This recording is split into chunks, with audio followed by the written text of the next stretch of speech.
Chapter 1141. Rui didn't usually get sick. It was rare for her to get sick, but she didn't get better. She didn't have a fever anymore, but she kept coughing. It wasn't the season for pears to ripen, and they weren't in Jing Kingdom or Rui City. Li Yi spent a lot of effort to find a few and made a honey pear for her. Li Yi brought the honey pear in and said, "It's good for stopping coughs and reducing phlegm. More. Don't forget to drink the rest of the soup. Don't waste it." It was better to be a patient. There were people to take care of everything. If it wasn't for the fact that he was sick, Li Yi would like to get sick like this. Mississippi Lu ate a few slices of the pear. There were still a few left. She lay back on the bed and looked at Li Yi. She said, "I can't eat anymore. You can eat the rest. Don't waste it."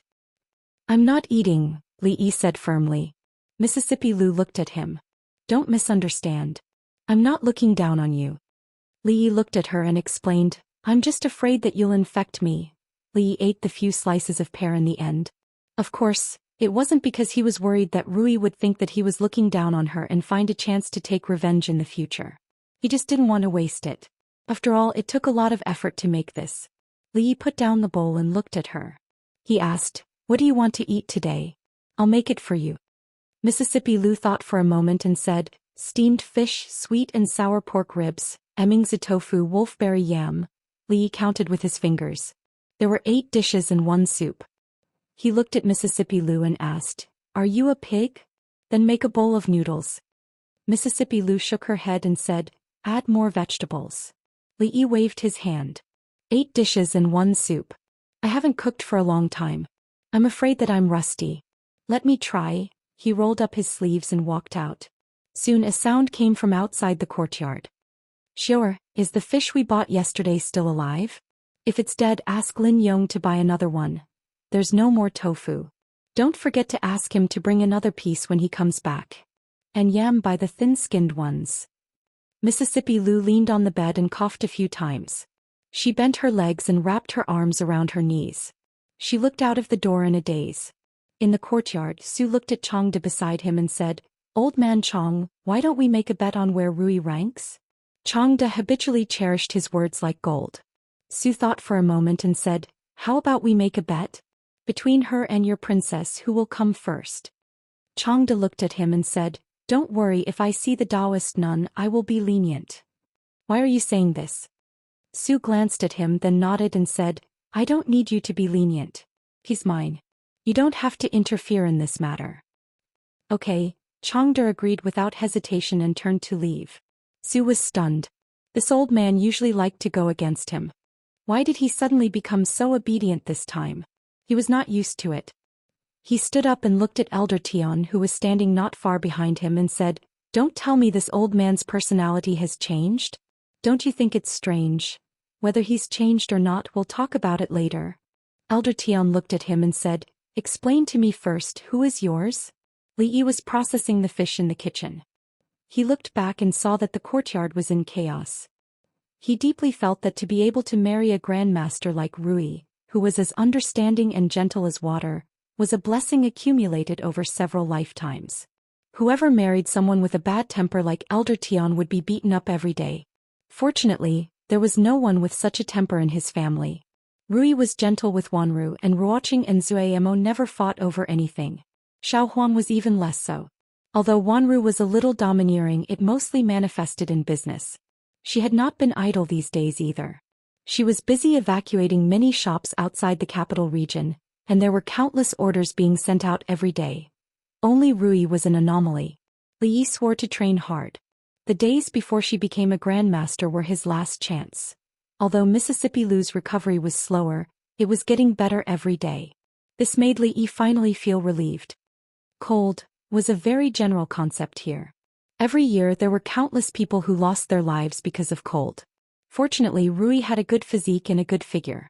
She could turn any situation into a blessing. After taking medicine for a few days, she was basically fine except for some coughing. There was still no movement in Fengzhou City these days. After the few people sent by the holy religion did not return, they actually did not send anyone over. This made Li Yi extremely suspect that Taoist nun had given up on this place. However, there was nothing he could do about it. She did not come and he could not force her to come. Moreover, Taoist nun was Su's concern. It was good that he was concerned about her. These days, Li Yi's attention was on Rui and he had no time to care about her. Since Rui was sick, Li Yi noticed that she often began to daydream. She would maintain the same posture for a long time. A cold would not make a person daydream. Elder Tian said that she was tired and couldn't let go of the knot in her heart. Otherwise she would not have suddenly fallen ill. A small cold took so long to deal with. What knot could Rui have? She never talked about it and Li Yi never knew.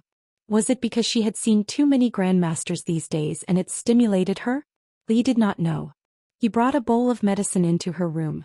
This was the last bowl. He actually saw Mississippi Lu drinking and there were a few side dishes on the table. He put the bowl of medicine on the table and said with a sullen face, "You haven't recovered yet. Who allowed you to drink?" "None of your business." Mississippi Lu originally wanted to say, "None of your business," but when she saw his face she swallowed the words. She said, "Elder Tian said.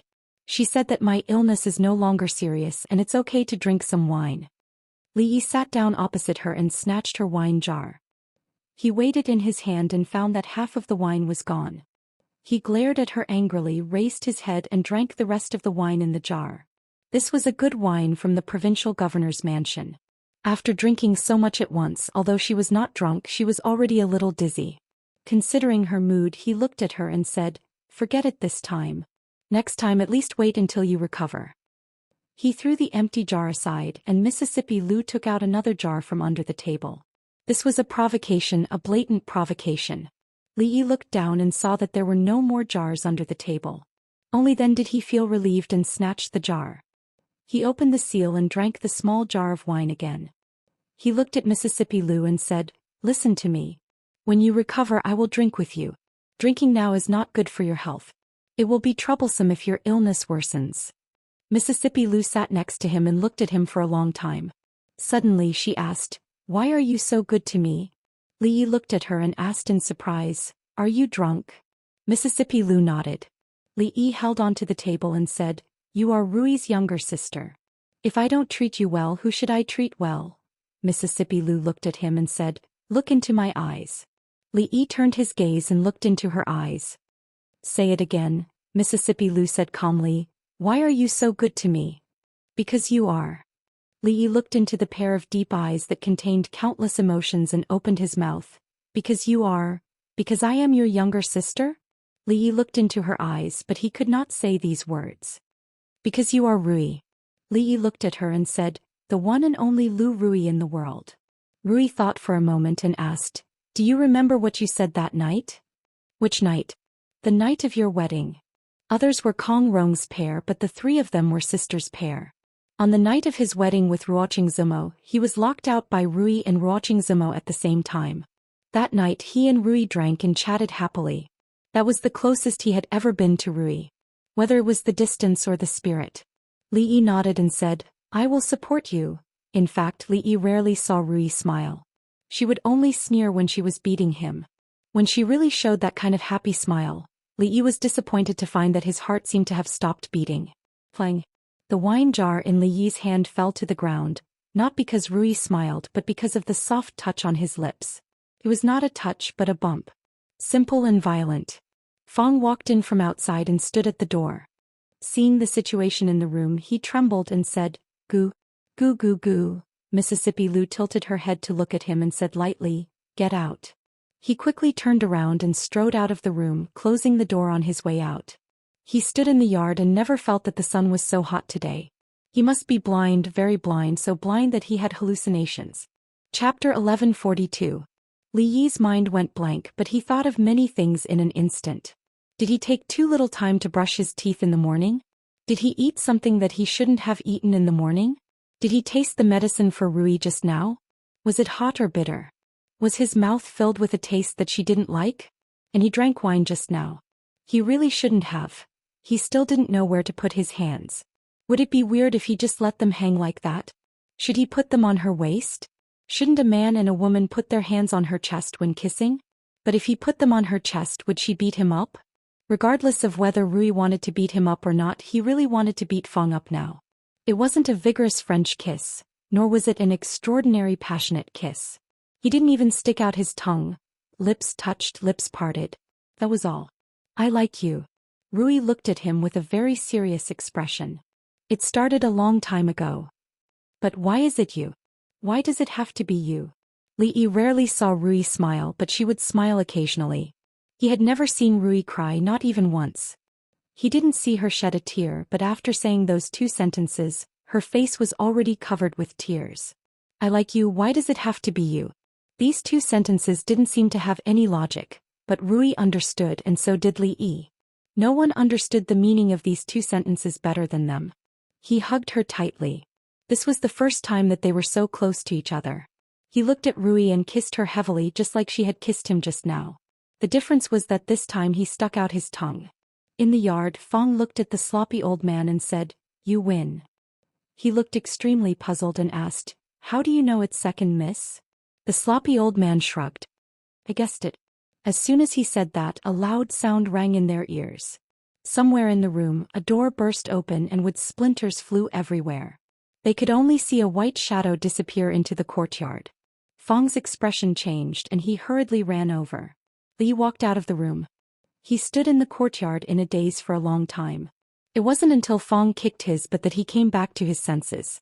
Fong looked at him and said with some disappointment, "What are you waiting for? Go after him." After a gust of wind, Li Yi's figure disappeared from the courtyard. Fong turned around and saw the sloppy old man standing rooted to the ground. His face was filled with extreme shock, as if he had seen a ghost in broad daylight. He glanced at the sloppy old man and said lightly, "Haven't you already guessed it? Why are you pretending?" The sloppy old man put away his shocked expression and seemed to recall some past events. He let out a long sigh and muttered, "There's no justice in this world, there's no justice in this world." When Li stood on the street, he could no longer see Mississippi Lu's figure. A peddler picked up the scattered goods on the ground, looked in a certain direction and scolded angrily, "Why are you running so fast? Are you in a hurry to reincarnate?" Li ran in that direction. The peddler, who was carrying a pole, looked at the crushed fruits on the ground with a painful expression on his face. He said angrily, "Damn it, why are you in such a hurry to reincarnate today?" Li chased all the way out of the street and even out of the city gate. He chased for a long time, but he didn't see Rui. Finally, he couldn't run anymore. He stopped on the official road, held a big tree and panted heavily. When Rui pushed him away and ran out, he felt that he was about to lose the most important thing. His heart seemed to be grasped by someone and it kept clenching and clenching. At that moment she was no longer the fearless leader of Wulin, nor was she the king of mountain bandits. He was just Lu Rui. From the first year of Jinghe to the 4th year of Jingping, they had been walking for a whole 8 years. From Qing and prefecture to the capital, to the Qi kingdom, to the capital, to Shuzhou, to the city of Rui, to the Wu kingdom, and now to the Qi kingdom. Only they knew how much they had experienced. They couldn't be separated for a long time, and they wouldn't be separated. Rui. Li leaned against a tree by the side of the road and laughed like a fool. "What are you laughing at?" A voice came from above him. Li raised his head slightly and said, "Come down first." "I can't." Li raised his head even higher and said, "Do you know why girls can't climb trees when they're wearing skirts?" Just as he finished speaking, a figure appeared beside him. Li leaned against the tree and said, "I like to hear you say you like me. Do you want to say it again?" "Why can't you say it?" "I like you." Li looked at her and said, "I like you very much." "I don't like you." "It's useless to say it now." Li laughed happily. Holding his stomach, he said, "I didn't think our Rui would cry. To tell the truth, you look pretty good when you cry." "Say it again." "When did you start to like me?" "Didn't I say it earlier?" "Say it again." "Okay." Li held back his laughter and was about to speak when a voice came from the front. "Your Highness Jiang of Silla, what are you so happy about?" The voice was both familiar and strange. Li looked at the Taoist nun walking toward him and casually raised his hands in a salute. "Taoist Fong, long time no see." The Taoist nun held a horsetail whisk and nodded. "Yes, long time no see. How is the other empress of our holy religion?" Li smiled and said, "Of course she's very good." The Taoist nun looked at him and said, "I wonder if your Highness Jiang of Silla has the time to come with me again?" Mississippi Lu was waiting for him to confess again. Hearing this, she frowned and looked at her. "Get lost." The middle-aged Taoist nun looked at her and put down the horsetail whisk in her hand. Mississippi Lu looked at Li Yi and said, "Wait a moment." As soon as she finished speaking, her figure had already disappeared. At the same time, an extremely sharp sword light appeared in the middle-aged Taoist nun's eyes. One sword. She only used one sword move. The sword light rippled like water and filled the entire space. After a moment, Mississippi Lu came back with autumn water in her arms. "Okay, you can continue now." Li Yi sighed and looked at her. "Will I never be able to catch up to you? Are you going to tell me or not? If not, I'm leaving." Probably the first time we met, from the moment you looked at me on the horse, waved your hand and said, "Tie me up." Mississippi Lu leaned against the tree and hugged autumn water. She said with interest, "Continue, don't stop. Do you remember that time when I bet with you which of the two rocks would fall to the ground first? You said it would be the bigger one. At that time I thought such a silly girl must be very easy to fool. At that time I didn't know that you weren't silly at all. It took so many years to fool you. Outside of Victory State City, in a simple courtyard in a village." The middle-aged Taoist nun spat out blood again and staggered to open the courtyard door. Seeing this, the two people in purple were shocked. They immediately walked forward and said in panic, Lady, what's wrong? Stand guard here. No one is allowed to come in." The middle-aged Taoist nun walked into a room and stopped the two people in purple from helping her up. Inside the room, the other two people in purple also quickly walked over. The four of them looked at each other.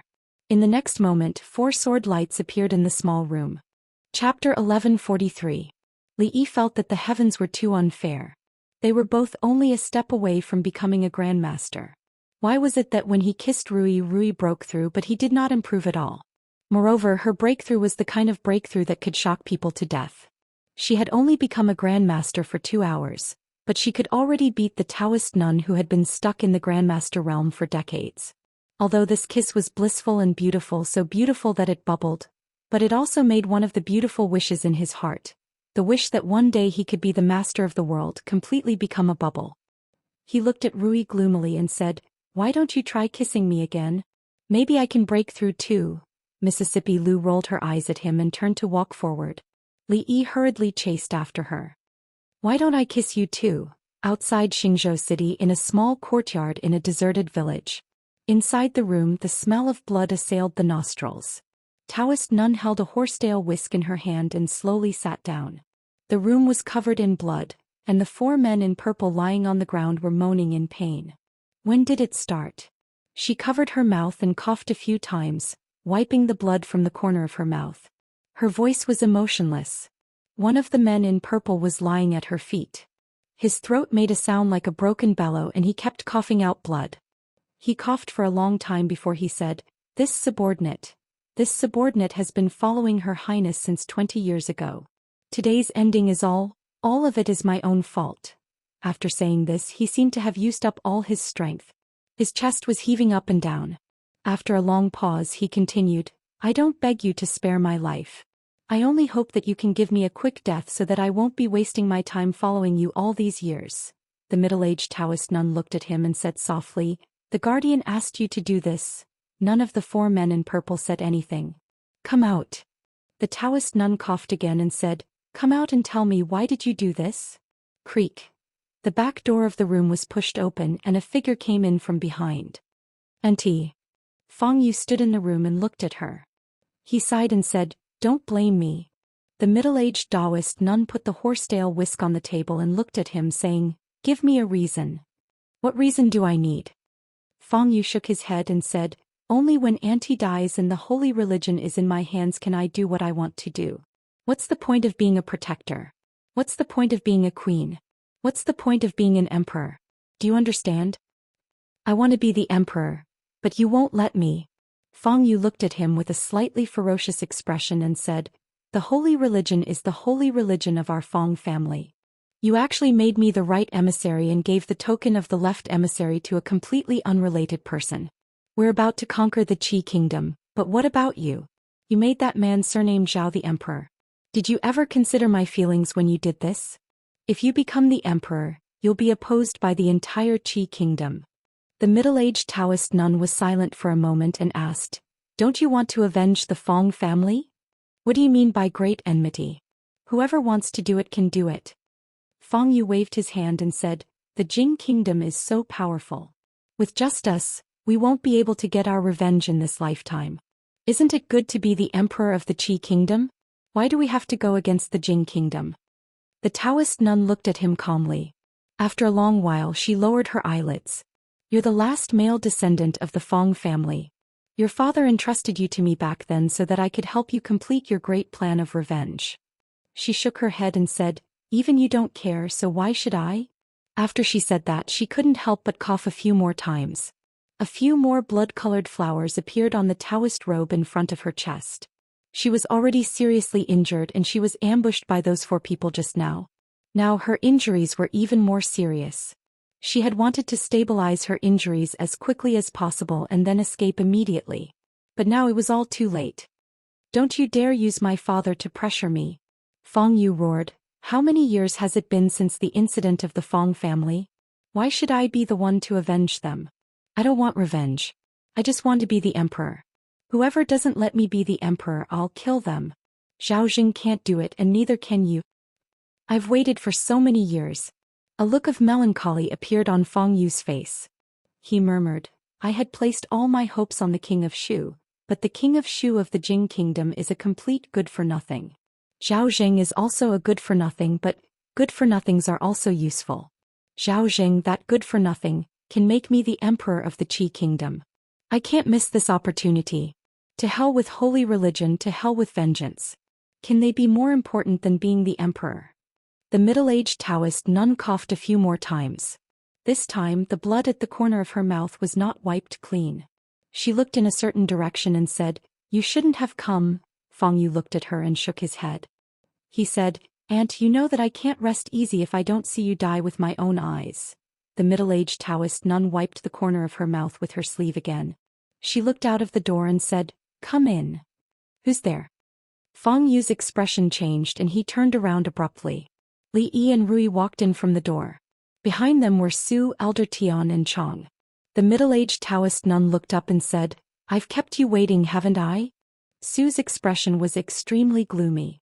It was as if the goods he had guarded for many years had been stolen at the most critical moment. More importantly, he could neither blame nor seek revenge on the person who had stolen his goods. Fang Yu's face turned pale. He instinctively wanted to turn and run. Su waved his hand and a white rabbit creamy candy struck his neck. Fang Yu fell to the ground. "Forget it. Since you don't want revenge, then let's not do it."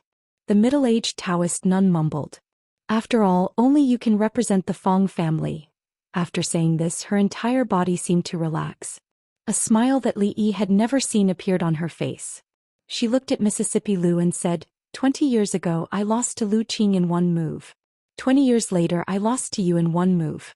Your Lu family, cough cough." Before she could finish, she vomited another mouthful of blood. The front of her Taoist robe was completely dyed red. "This is for you. Spare his life." She looked at Fang Yu and took out a token made of unknown material from her waist. She handed it to Li Yi. Li Yi knew what it was. He reached out and took it. He nodded and said, "Okay." She looked at Mississippi Lu and said weakly, There's something I need your help with." She handed the horsetail whisk to Rui and said, "This horsetail whisk was given to me by him years ago. If there's a chance in the future, please help me stick it in front of his grave. Tell him that Fang Jingyu doesn't owe him anything anymore." Mississippi Lu thought for a moment and took the horsetail whisk. She nodded and said, "I promise you." "Thank you." Taoist nun's expression was no longer as calm as usual. She smiled and quietly leaned against the chair. There was no more sound. Su let out a long sigh and murmured, "It's not enough to kill her. Why did she have to do this?" Li Yi could see that before today this Taoist nun seemed to be carrying something extremely heavy on her back. Even though she was a grandmaster with top-notch martial arts skills, it was still difficult for her to breathe under the weight of the burden. At that moment the weight on her body seemed to have completely disappeared. This Taoist nun had kidnapped him and saved him before. Li Yi hated her, but not to the extent that he hated her to the bone. He suddenly felt a sense of sorrow in his heart.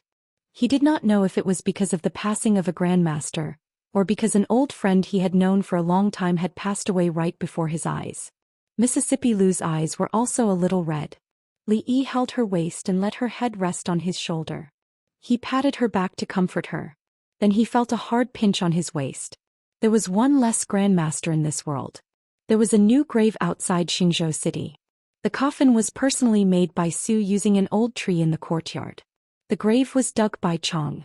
He took a shovel and dug for 2 hours without saying a word. Elder Tian helped her wipe the blood from the corner of her mouth and changed her into a clean set of clothes. Mississippi Lu carved a tombstone for her. The words on the tombstone were personally carved by Li Yi. This was probably a kind of mutual appreciation between grandmasters. It had nothing to do with friend or foe. At some point, Li Yi felt that he should not have joined in the fun. After all, he was not even a grandmaster. Unknowingly, he had lowered the status of the 4 of them. There was only a simple line of words on the tombstone. Tomb of Fong Jingyu. This was a very ordinary grave, so ordinary that it couldn't be any more ordinary. There was no way that anyone would know that a martial arts grandmaster was buried here, as well as the heavenly empress who had hundreds of thousands of followers. Chapter 1144. The Taoist nun who had many grudges with them died. She had a smile on her face when she committed suicide. They had no way of knowing what kind of love and hatred this Taoist nun had with Li Yi's father-in-law, who had passed away a long time ago. However, that was no longer important. The grudge between the Fong family and the royal family of the Jing kingdom had turned into dust with her death. She could no longer see the future of the holy religion that she had built and developed with her own hands. Everything about her life was buried in this small grave. Li Yi held 3 tokens in his hands. One was given to him by the Taoist nun before she died. It represented the supreme position in the holy religion. The other 2 represented the left and right protectors of the holy religion. He already had one, which was the token of the right protector on Fong Yu's body. Holding these 3 tokens in his hands, he held the entire holy religion in his hands. He had promised the Taoist nun that he would spare Fong Yu's life. He would only ask Su to abolish his martial arts. Fong Yu would live an ordinary life from now on, but he would not lack food and clothing. He would live an ordinary life just as the Taoist nun had hoped. When Li Yi and Rui walked back, Fong, who had been looking at the courtyard gate, immediately turned his head. Actually, there was nothing for him to hide. Although he was blind, it wasn't the first or second day that he was blind. Rui wouldn't kill him just because of this reason. To Li Yi's regret, Rui was still not willing to talk to him after he had confessed and kissed her. After they came back, she locked herself in her room. No matter how many times Li Yi knocked on the door, she would not open it. In fact, he still had a lot to say to her, but he also knew how difficult it was for Rui to say those words and take that step. He stepped back and saw Wanru standing in the yard, smiling at him. She looked at Li Yi and asked, "Is she all right?" Li Yi sat down beside her and shook his head slightly. "Don't worry." Wanru looked at him and said, "There are some things that will be fine as long as she thinks it through." Li Yi looked at her. She reached out to hold his hand and said, "Actually, when we were in Fengzhou, I always thought that you were lovers who eloped. When you told me the truth, I thought you were lying to me. But I can see through your eyes. Your eyes can't lie." Li Yi sighed and looked at Rui's tightly shut door, feeling a little worried. She patted Li Yi's hand and said, "You have to believe that you've been together for so many years. No matter what difficulties you encounter, you'll be able to overcome them." Su stood in the distance and sighed. He said, "What's so good about this kid? Why does he meet all the good women in the world? Are you envious?" A voice rang in his ear. "Oh." Su turned to look at her and said, "You're enough for me. Why should I be envious of him?" Although Rui had taken that step, there was still a knot in her heart that was difficult to let go. Li Yi did not want to disturb her, so he took out the 3 tokens again. Before he left, there were still some things that needed to be arranged. King Feng's residence in the capital. A general half knelt in front of Zhao Yi and said, "Your Highness, the Crown Prince's 150,000 soldiers consume a lot of food every day. I'm afraid that the capital region has already been swept clean by them. When they run out of food, I'm afraid that they'll attack the city with all their might. Send another 20% of the soldiers to guard the west gate. Send people out of the city to find out where the reinforcements are. Have people increase the number of patrols at the city gates and reduce the time it takes to change guards by half." Zhao Yi gave a few more orders before he had the time to sit down and drink a cup of tea to moisten his throat. In the last few days, they had not only had to deal with the assault of the 150,000 soldiers outside the city, but also the various undercurrents within the capital. In addition, they also had to deal with Zhao Zheng and the spies of the Holy Church in the capital. If they let down their guard, the spies might even open the city gates and welcome the soldiers into the capital. If they were not careful, one wrong step would lead them into a bottomless abyss. And their reinforcements had encountered countless obstacles on the way and had yet to arrive. Zhao Xian's delicate face was now covered in a scraggly beard. He walked up to Zhao Yi and slowly said, "I'm afraid that there will be a fierce battle in the next few days." Yang Yanzhou cleared his throat and said, "At present the entire capital is a soldier and countless people have volunteered to join the army. The imperial army has always been stronger than the soldiers of the capital. Even if there is a true battle, we might not necessarily lose." After a few moments of silence, Zhao Yi slowly said, "If that's the case, then we can only fight to the death." In the camp outside the capital, Zhao Jing paced back and forth in his tent, an impatient look on his face. He looked at the person behind him and asked, "Where did your protector Fong go? Why hasn't he returned yet?" The person calmly shook his head and said, "The protector's whereabouts are uncertain. We don't know. I don't care where he went. We must attack the city tomorrow." Zhao Jing waved his hand and said, "If we continue to waste time like this, it will do us more harm than good. Zhao Yi and the others are already an arrow at the end of its flight. With a spurt of energy, they will definitely be able to take the capital." The person's expression remained calm as he indifferently said, "Without the orders of Her Majesty and the Protector, we will not act rashly." Zhao Jing angrily said, "I am the Crown Prince. I want to order the soldiers of the capital. You dare to disobey I?" The person indifferently glanced at him but did not say anything else. Zhao Zheng's chest heaved a few times, but his emotions actually calmed down. He strode out of the tent and came to another tent. After sitting down in the tent, his expression was so gloomy that it was about to drip water. If he still did not realize that something was wrong by now, he would be a complete idiot. Feng Yu had unknowingly made him a mere figurehead. Those who controlled the military were mostly people of the holy religion. They listened to Feng Yu's orders more than him. Suddenly, footsteps were heard outside the tent. Someone came in and looked at Zhao Jing. He waved his hand and said, "Take him down." Several men in blue walked toward him. "What do you want?" Zhao Zheng's expression changed. "What are you doing?" Zhao Jing wanted to resist, but he could not fight against the two men in blue.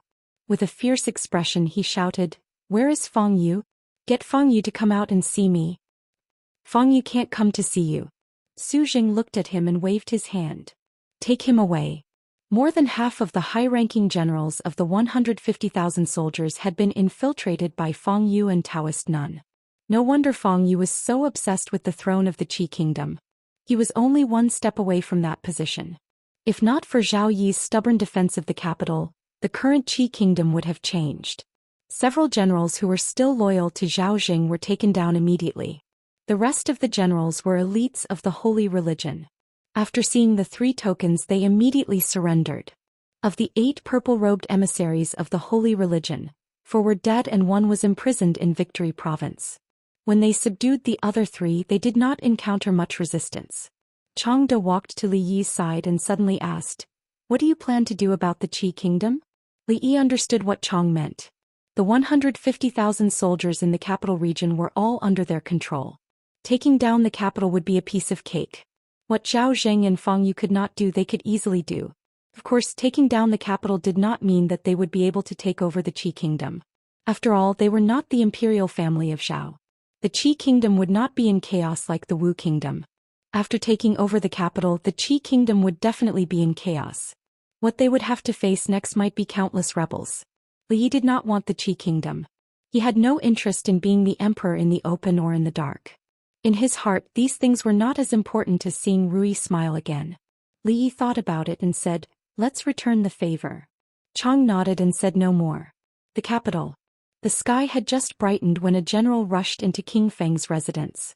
Before he saw Zhao Yi, he shouted, Your Highness, they've retreated." Chapter 1145. In the past few decades, the Qi kingdom and the Jing kingdom had been in constant conflict. It was not an exaggeration to say that they were mortal enemies. To be exact, the Jing kingdom had always been suppressed by the Qi kingdom. This situation had been reversed in recent years. After dozens of wars, big and small, the Qi kingdom had been taught a lesson by the Jing kingdom. The hatred between the two countries was rooted in the hearts of every citizen. Now the Jing kingdom was faced with an opportunity. Li Yi only needed to think about it and he could completely determine the future of the Qi kingdom and the Jing kingdom. He could even make the Qi kingdom disappear from the history books. However, he did not make this choice in the end. Lin Yong and Xiao'er were packing their belongings. They were about to leave and return to Rui City. Li Yi sat in the courtyard. A figure came up behind him and wrapped her arms around his neck. She whispered in his ear, "Thank you." Li Yi held her hands from the front and said, "What are you thanking me for? Zhao Yi has helped the Lin family for so long. Consider this a favor to him." "Brotherly, this favor is too great. It's so great that Zhao Yi can't bear it." A voice came from outside. "Miss Lin." Zhao Yi walked in and bowed to Lin Wanru first. His salute was extremely respectful and proper. There was nothing to nitpick about. However, it was precisely because of this that his action was even more rude. He was the third prince of the Qi kingdom. Now he was the emperor of the Qi kingdom. It was impolite for the emperor to bow to his subjects and people. The expressions of the people beside him changed when they saw this.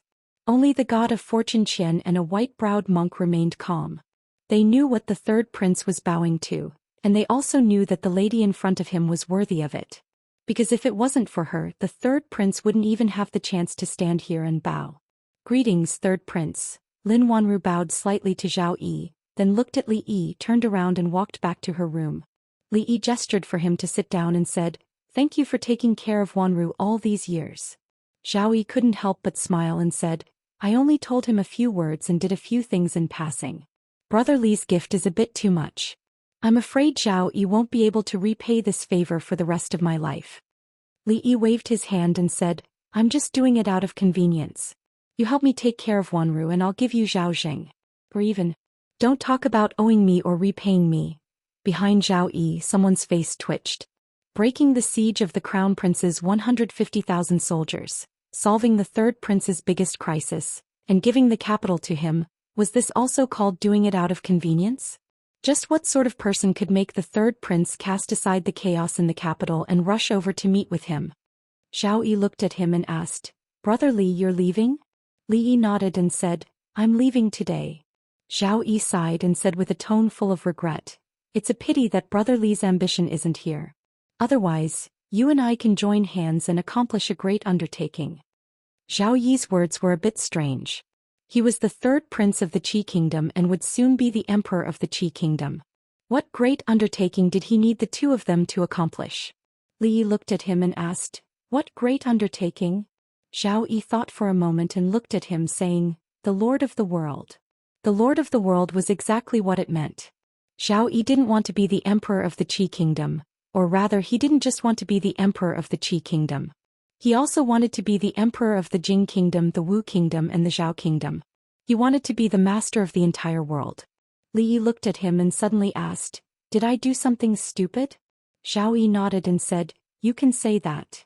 Li Yi thought for a moment and took out his autumn water and placed it on Zhao Yi's neck, asking, "Is it too late for me to regret it now? How dare you? Stop. Let go of His Highness." The faces of the few people standing behind Zhao Yi changed at the same time as they spoke in a stern voice. Zhao Yi's expression didn't change. He looked at Li Yi and smiled, saying, "The Lord of the World is so difficult that I don't even have half a chance of succeeding. But I know that Brother Li does." His expression didn't change and his eyes were indifferent. He said, "I just hope that one day I can see the Lord of the World. It doesn't matter who becomes the emperor. If Brother Li succeeds, you must remember to come to Zhao Yi's grave and tell me, so that we didn't get to know each other in vain." An official behind him said anxiously, "Your Highness." Li Yi looked at Zhao Yi. There was no fear on his face. When he talked about death, it was like he was talking about something normal. Li Yi shook his head and put away his autumn water. He said, "Forget it. She just cleaned this sword. If I dirty it, she'll beat me up. It's not worth it. There were always some strange people in this world. Some people liked to court death and would feel uncomfortable if they didn't court death for a day. Some people liked to help princesses become empresses. And some people liked to collect grandmasters. They wanted to collect all the grandmasters in the world. Lilican, older sister complex, princess complex, queen complex, empress complex, grandmaster complex. Even these people with special hobbies existed. In comparison, Zhao Yi's dream of being the ruler of the world was nothing. Li Yi thought about it and looked at him. He suggested, "Why don't you go fight the Jing Kingdom first? The Jing Kingdom is close and convenient." "I can't beat them," Zhao Yi said honestly. Li Yi shook his head and said with disappointment, "You still want to be the lord of the world. You retreat at such a small setback. If you're a man you have to face difficulties." Zhao Yi said helplessly, "I really can't beat them." Li Yi thought about it and said, "Then consider the Wu Kingdom. The Wu Kingdom is in chaos. It's easy to fight them." Zhao Yi looked at him and asked, "The Wu Kingdom's divine punishment and the Red Barbarian Canon have nothing to do with brotherly?" Li Yi shook his head. "No." Zhao Yi's attitude was very firm. "I won't fight them." The little bit of admiration that Li Yi had for Zhao Yi just now immediately disappeared. He had thought that Li Yi was really a hero with great talent and bold vision. It turned out that he was just a big liar who only knew how to talk. How could he allow others to sleep beside him? Which ruler of the world could tolerate two countries that were stronger than them by his side? Just a moment ago he was saying that he was the lord of the world, and the next moment he became a complete coward. Li Yi really admired this kind of shamelessness. "For you don't want to be the lord of the world. A toast to you." Li Yi poured 2 cups of wine, raised 1 cup and gestured to him. Zhao Yi also raised his cup. "This cup is a farewell for brother Li." The two raised their heads together and drank the wine in their cups. "Let's go." Li Yi lifted the curtain of the carriage and casually waved at Zhao Yi. Zhao Yi stood at the gate of the city and watched the carriages go away. Until the carriages completely disappeared in the distance, he sighed and a deep disappointment appeared on his face. Money God of Fortune pondered for a moment and said, "He and your highness are not on the same side after all."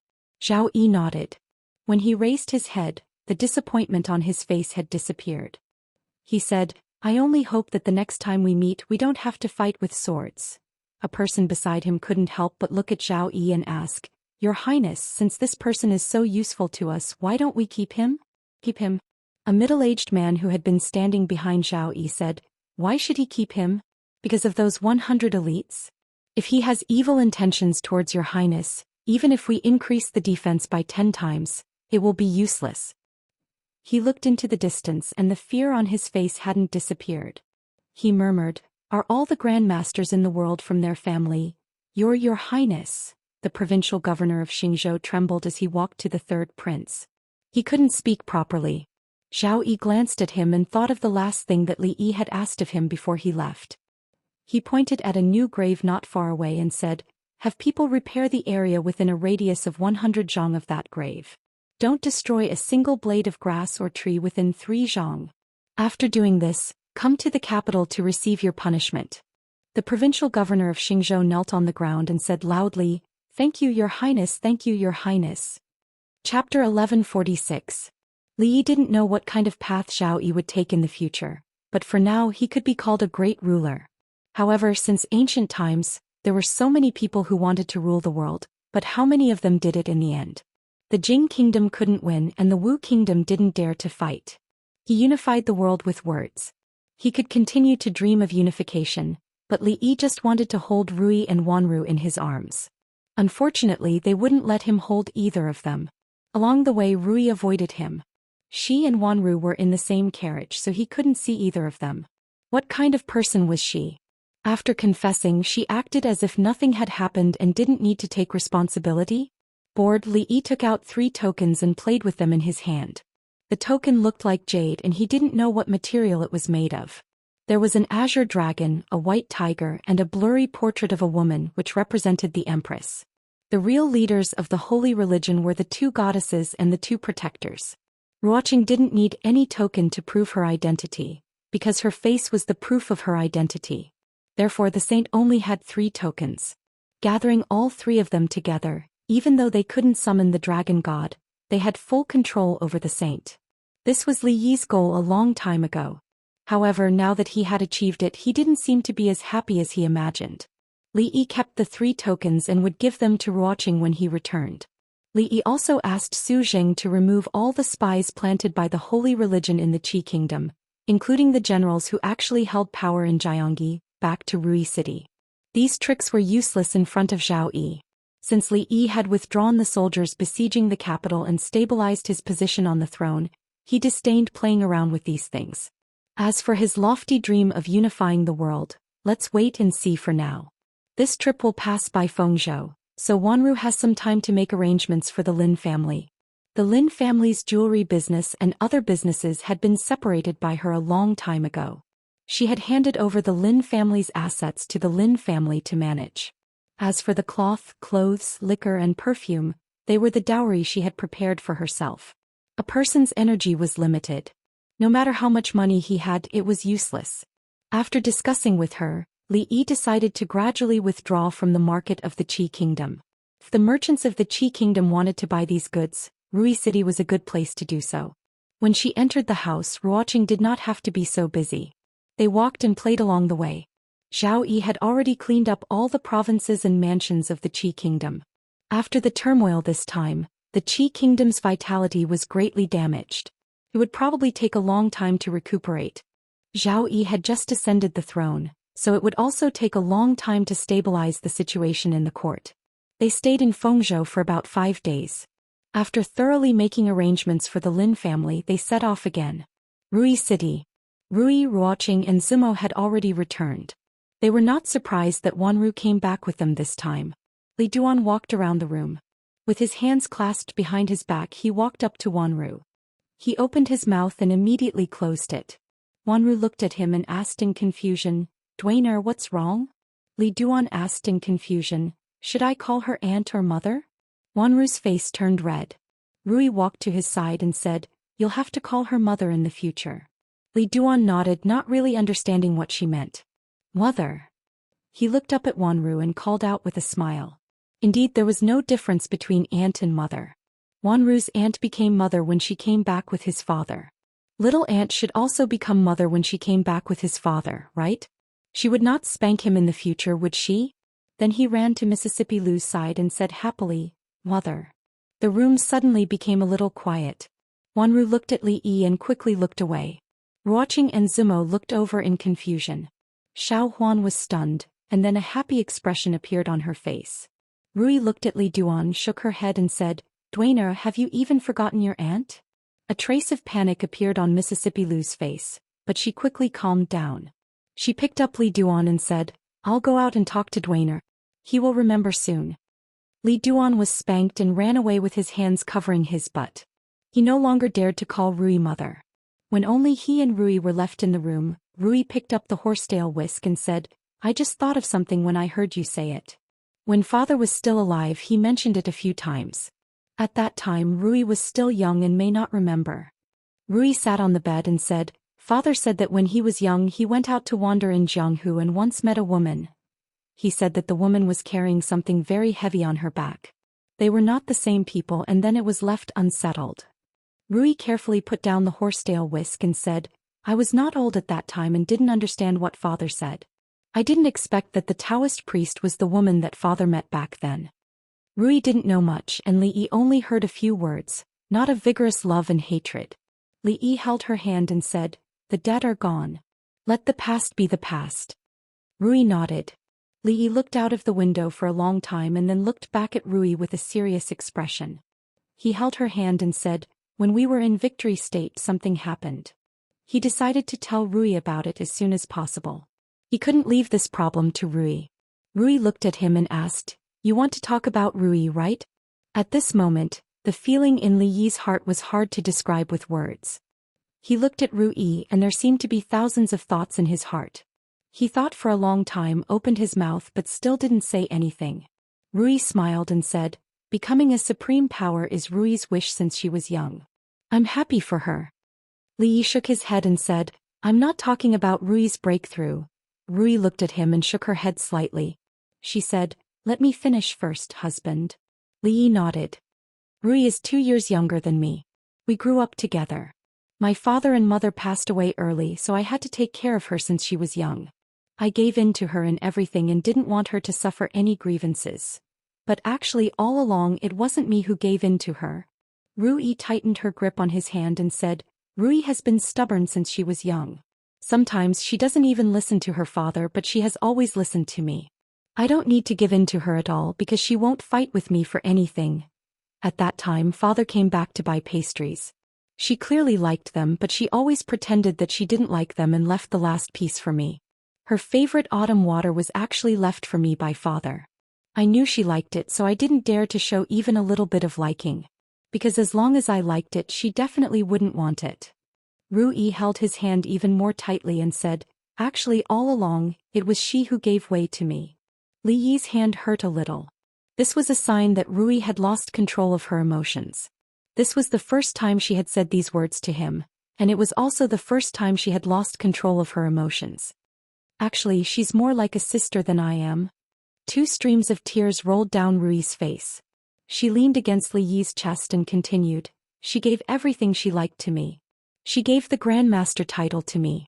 She gave the husband to me. She could have broken through to the Grandmaster stage earlier. She could have met the husband earlier. We promised when we were young that we would marry the same person in the future.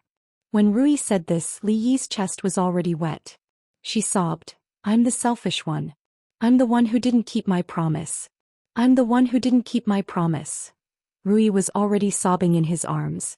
Li Yi reached out and hugged her tightly. In a room across the courtyard, Mississippi Lu sat in front of the table. Although she didn't say anything, tears were already streaming down her face. Chapter 1147. Marrying the same husband was just a promise made by Rui and Rui when they were young. It didn't count. Li Yi of course wouldn't use this reason to convince Rui. They both wanted to give their best things to each other. Li Yi wasn't a good thing and he didn't want them to give him away. Being able to marry Rui was already the luckiest thing in his life. At the same time, he also got to know Rui. The heavens had treated him badly in his previous life, but he had made up for it in this life. The heavens had treated him well, so he had to cherish it. Rui leaned on his chest. It didn't take long for him to hear her breathing.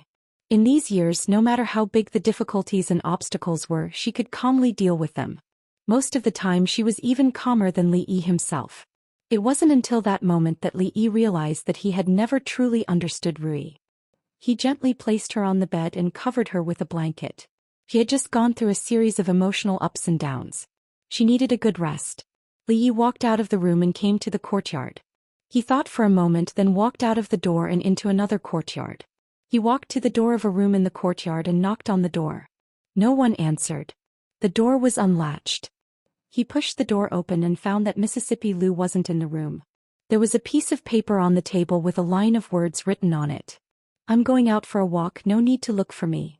Her words were very elegant. She didn't stick to any kind of script. Just like her, free and easy. Rui left. She didn't say where she was going or when she would be back. Of course, Li Yi could still get news of her through Lu Meng and the brothel. She didn't deliberately hide her whereabouts. It's just that the news needed time to be transmitted. Li Yi would always get news of her from a month ago. It was already the 10th month of the 4th year of Jingping. In the past few months, many things had happened. Ruoqing had already taken control of the holy religion and became the one and only Empress of Heaven. In the Qi Kingdom, Zhao Yi officially ascended the throne. After he ascended the throne, he began to clean up the remaining rebel forces within the borders of the Qi Kingdom with a thunderous momentum. In the 9th month of the same year, Yang Liuqing personally led an army of 300,000. They destroyed every city they came across, advancing like a hot knife through butter, heading straight for the imperial capital of the Wu Kingdom. There was another legend in the Jianghu of the Jing Kingdom. There was a chivalrous woman who was highly skilled in martial arts. She was dressed in white and wielded a sword. She punished the strong and eliminated the evil, sweeping away all the injustices in the world.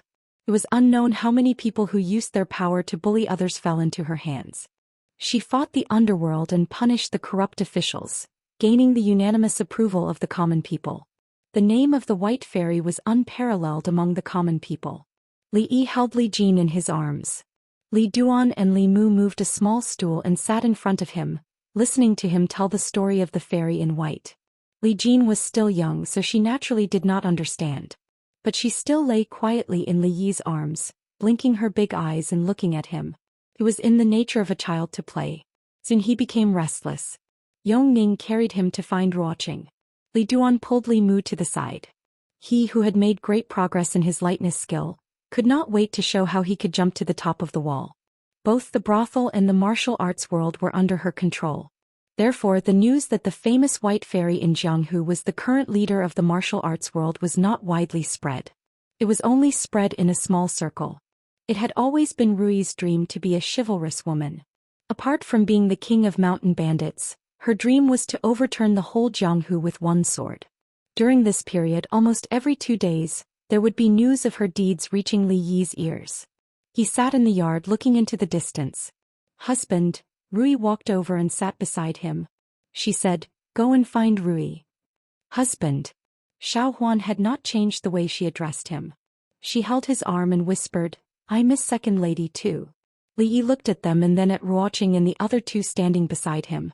He stood up and said, "Wait for me to come back." In the capital of the Jing kingdom.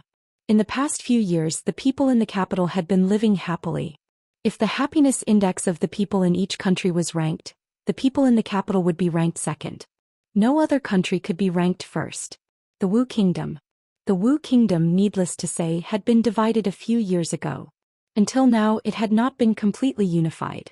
The people were troubled by war. The Qi Kingdom. The Qi Kingdom used to be powerful. But now, the Jing Kingdom had already completed its counterattack. Moreover, the emperor of the Qi Kingdom died a few days ago. The two princes fought for the throne and lost a lot of blood. Many people died. The Qi Kingdom could not be compared with the Jing Kingdom. As for the other small countries around, they did not even need to be compared. The words, "live and work in peace and prosperity," were no longer enough to describe the people in the capital. After their material lives were greatly satisfied, they gradually began to pursue higher spiritual enjoyment. Ordinary dramas and stories could no longer satisfy the needs of the people in the capital. The brothel improved in time and introduced various kinds of activities to attract the attention of the people. Until now, the voice of the capital had been held 3 times in a row. Each time it was a great success. The second Jing Kingdom's talent show had also entered the final stage of preparation and was about to be shown to everyone. As early as a few years ago, the capital had become the largest and most prosperous city in the Jing Kingdom and the surrounding countries. In the past few years, it had been on this road without turning back, leaving the other cities far behind. In the hibiscus garden, Li Xian gave a long stretch. He looked at Li Han beside him and said, "Not bad, you handled these matters very well. However, there are still a few small flaws. You should ask my royal sister for guidance on matters of court politics." Li Han was a little hesitant. He said, "Royal brother, regarding matters of court affairs, royal brother and royal sister can handle them very well. Why do I also need to? Royal brother and royal sister can help you for a while, but can they help you for a lifetime?" Li Xian frowned and said, "A man must be brave enough to take responsibility. Royal brother is doing this for your own good. Do you understand?" "I understand." Li Han could only nod. If he did not nod, royal brother would marry the daughter of the Wang family to him. In this way, Duanwu would not care about him. He really did not know why royal brother wanted him to do all these things, but he could only pretend to understand. On the other side, a woman who had just finished practicing, took a bath and changed into a new set of clothes, walked into a large hall. When she saw the 2 people in the hall, she immediately walked forward and bowed. "Ning greets Empress Dowager and Mother." A woman touched her head and said, "How many times have I told you? Why is the little girl still so polite?" The woman smiled and said, "Empress, Bing Ning is not little anymore. I'm no longer a little girl." "You are not little anymore." The Empress Dowager looked at her and said, "Your 18th birthday has passed so long ago. When your mother was your age, you could already run on the ground." The woman stuck out her tongue. She knew that she had said the wrong thing and immediately shut her mouth. The Empress Dowager looked at her and said, 2 years ago is fine, but your marriage can't be delayed anymore. There are so many young talents in the capital. Is there not a single one that can catch our Bing Ming's eyes?" The woman hugged her arm and said, "I just want to accompany royal sister and mother for a few more years." The Empress Dowager shook her head and said, "You are a princess. Every move you make is being watched. A princess of the royal family who is not married after 18, what will outsiders think?" The woman looked at the other woman with a pleading gaze. Every time this happened, it was the time for her mother to help her out of trouble. However, this time imperial concubine Yen did not help her. The Empress Dowager is right. You are not young anymore. Marriage can't be delayed anymore. She looked at Xianxia and said, since you don't know how to choose, this matter will be decided by mother. She thought for a moment and said again, it is not so easy to marry a princess of the royal family. Why don't we let His Majesty prepare a competition to find a husband for her? Let's gather all the talents in the world and choose the most virtuous and talented person. The Empress Dowager thought for a moment and nodded. She said, this is a good idea. Imperial concubine Yan looked at the woman whose face had turned pale and said, in the vast Jing kingdom, no one can compare to Jiang of Silla in terms of talent. Ning, why don't you write a letter to that teacher of yours? If he comes back to be the judge, it will be for the best. Chapter 1148. Mother. Xianxia's face turned pale. Her mother doted on her the most. When her ladyship urged her to get married, she always stood by her side. But this time, she pulled concubine Yan's hand and shook her head. Mother, I don't want to get married yet. This time concubine Yan did not let her have her way. She shook her head. Ning, you've grown up. You can't just think about yourself. You have to consider the face of the royal family. This matter is decided. Her ladyship and I will go find your brother in a while. Since her mother had spoken like this, there was no turning back. Xianxia looked at her in disbelief. She bit her lips and ran out of the palace. Inside the palace, the woman beside concubine Yan shook her head. She will understand our intentions in the future. Concubine Yan, who was already an old concubine, turned to look at the Empress Dowager. Ning is already 18 years old. According to the marriage laws of the Jing kingdom, she is at the right age to get married. It won't be too late to delay it for another 2 years. But for Emmingzu, I'll have to spend more effort. Speaking of Emmingzu, a helpless expression appeared on the woman's face. Sister, it's not like you don't know. With Mingzhu's personality, unless she wants to get married, no one can force her. She sighed and said, to tell you the truth, Ning Wang and Ning Wang have already urged me countless times on this matter. Concubine Yan only smiled. That's true. If Emmingzu doesn't want to do something, even His Majesty can't force her.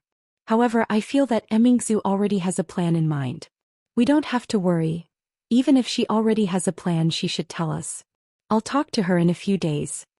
The woman shook her head helplessly. This matter needs to be discussed at length. As for Ning'er's matter, I need Xian to make arrangements as soon as possible. Hibiscus Garden had become a second palace a few years ago.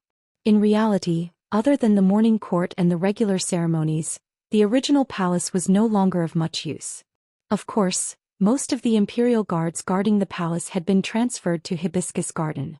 The imperial guards didn't patrol Hibiscus Garden at a fixed time.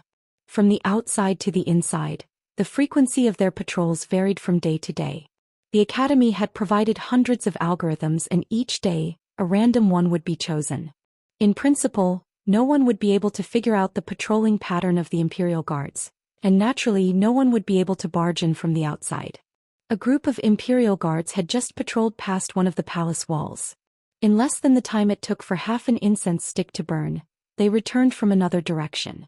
After their figures disappeared for the second time, a small bundle was thrown out from the palace wall. Then a figure lightly floated over the courtyard wall and landed steadily on the ground. The woman clapped her hands. Just as she was about to look for the bundle she had just thrown over, she discovered that her bundle was being held by a gray-robed old man. The old man held a bundle in his hand as he looked at the woman in tight clothes in front of him and asked, "Your Highness, where are you going?" Xianxia looked at him and calmly walked to his side. She took the bundle from his hand and said, "I'm going to the academy. Are you going to stop me?" The old man looked at her and asked, "Your Highness, if you want to go to the academy, why don't you go through the main entrance? This is my home. I can go wherever I want. Can't I practice lightness skills?" Xianxia looked at him for a moment, then began to walk forward. The old man appeared in front of her again. The old man calmly said, "The old princess has ordered that before His Majesty chooses a suitable husband for you, you cannot leave this place." Xianxia went left and so did the old man. Xianxia went right and so did the old man. Xianxia looked at him and knew that with her abilities, she was far from being a match for this gray-robed minister. Her face showed a discouraged expression and she threw the bundle back. Watching her climb over the palace wall again, the old man stood in the same place and did not move. Half an hour later, that familiar little bundle was thrown over from within the palace walls again. The old man reached out to catch the bundle and casually threw it back. On the other side of the palace wall, Xianxia, who had been preparing to climb over again, took the bundle that had flown back. She stomped her feet angrily and left while muttering. When she returned to her palace, Zhou Xian was already waiting there. Seeing her sit down angrily, Zhou Xian walked over and said, "It's not easy for me to refuse the Empress Dowager and the old princess's request. Don't blame me, you're all bullying me." Xianxia glanced at him and said angrily, "I'm going to write a letter to Sir. He won't let you bully me." Zhou Xian thought for a moment and said, "Then hurry up and write. When you're done I'll have someone deliver it for you." Xianxia gritted her teeth and said, "I'll write it now." In Prefecture Willow Leaf Village. Today's Willow Leaf Village was no longer what it used to be. From the top of the mountain to the foot of the mountain wide roads were built. The new Willow Leaf Village was several times larger than the original site. There were many shops and innumerable taverns and brothels. It was very prosperous. However, the original site of the village at the back was protected and outsiders were not allowed to enter. And on the back of the mountain, it was a forbidden area that outsiders were not allowed to enter. In the back of the mountain, Li Yi stuck a horsetail whisk into a grave. At this point he had completed all the requests of the Daoist nun before she died. Wuxia. Chang stood behind him and looked at the tombstone that had half sunk into the soil. He said, "More than 20 years ago he alone stirred up a storm of blood in the entire martial arts world. If he hadn't died so early, the martial arts world today would be his." His father-in-law had once dominated the martial arts world, but there were not many people who still remembered his name now. Li Yi burned a few incense sticks on the tombstone before he stood up. The two of them walked back to the official road. A man came forward and said, "Your Highness, the League Master came here half a month ago. There has been news from the brothels in several states these days. I speculate that the League Master should have gone to the capital." "I know." Li Yi nodded. The man took out a letter from his bosom and said, "This letter was sent from Rui City." The letter was sent from Rui City, but it was written by Xianxia. When her letter was sent to Rui City, Li Yi had already left. Rui had someone send this letter over. Li Yi opened the envelope. This letter was very short and the handwriting was a little messy, which meant that she wrote it in a hurry. In the letter she said that she didn't want to marry yet, but the Empress Dowager and the old princess forced her to choose a husband. "Not only did my brother not help her, but he also added fuel to the fire. Teacher, quickly come and save me." These were the last words she wrote. Changde looked at him and said, "Don't forget what you promised Emperor Xian." "Don't worry." Li Yi nodded and said, "No one can force her to do something she doesn't want to do." The capital, Morning Dew Hall. Although she also had a palace in Hibiscus Garden, when Immorse handled state affairs during the day, she was still used to staying in the Morning Dew Hall. Behind her, Xianxia was lying on a low couch.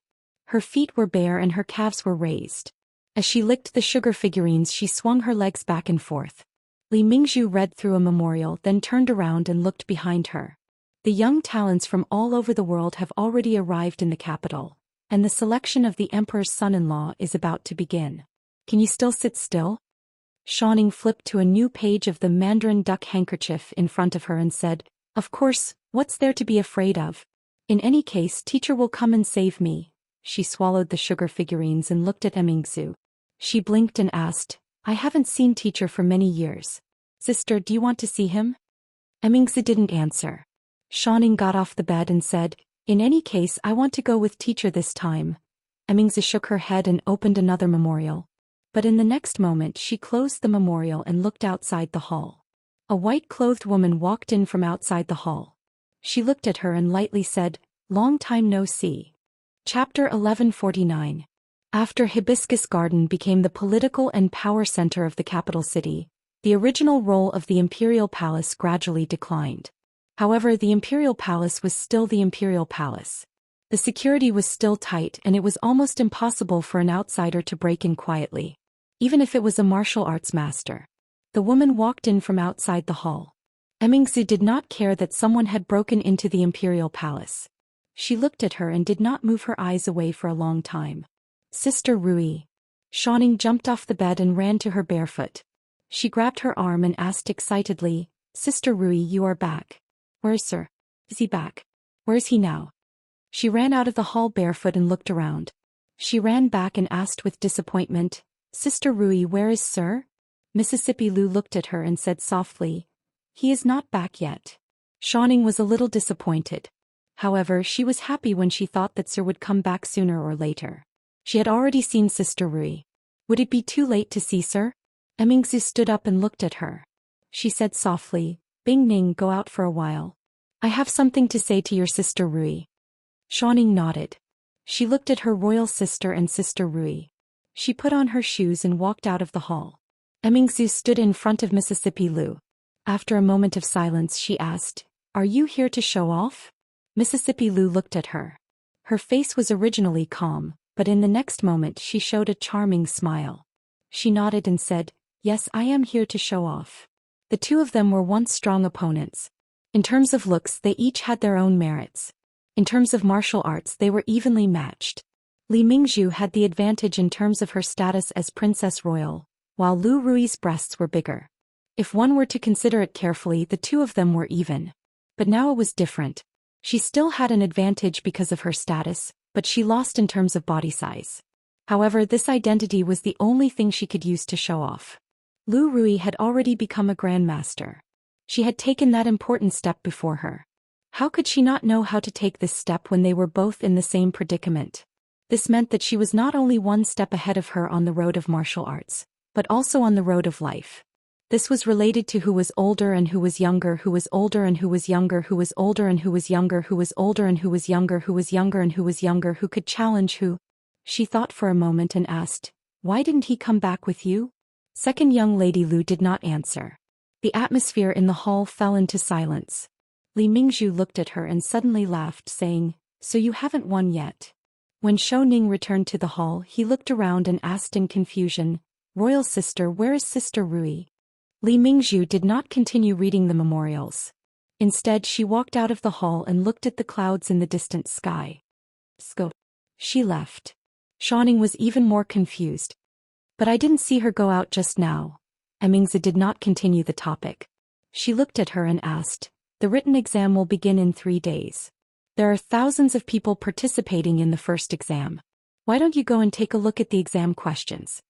Xianxia patted her head and said, I almost forgot. I can't let them do whatever they want. I have to come up with some questions myself. After saying that, she ran away quickly. Immorse stood in front of the hall. She looked at the distant sky and the clouds were rolling. A faint smile appeared on her face. It's still not certain who will win or lose. In the Jing Kingdom, the life of the people in the capital city was never boring.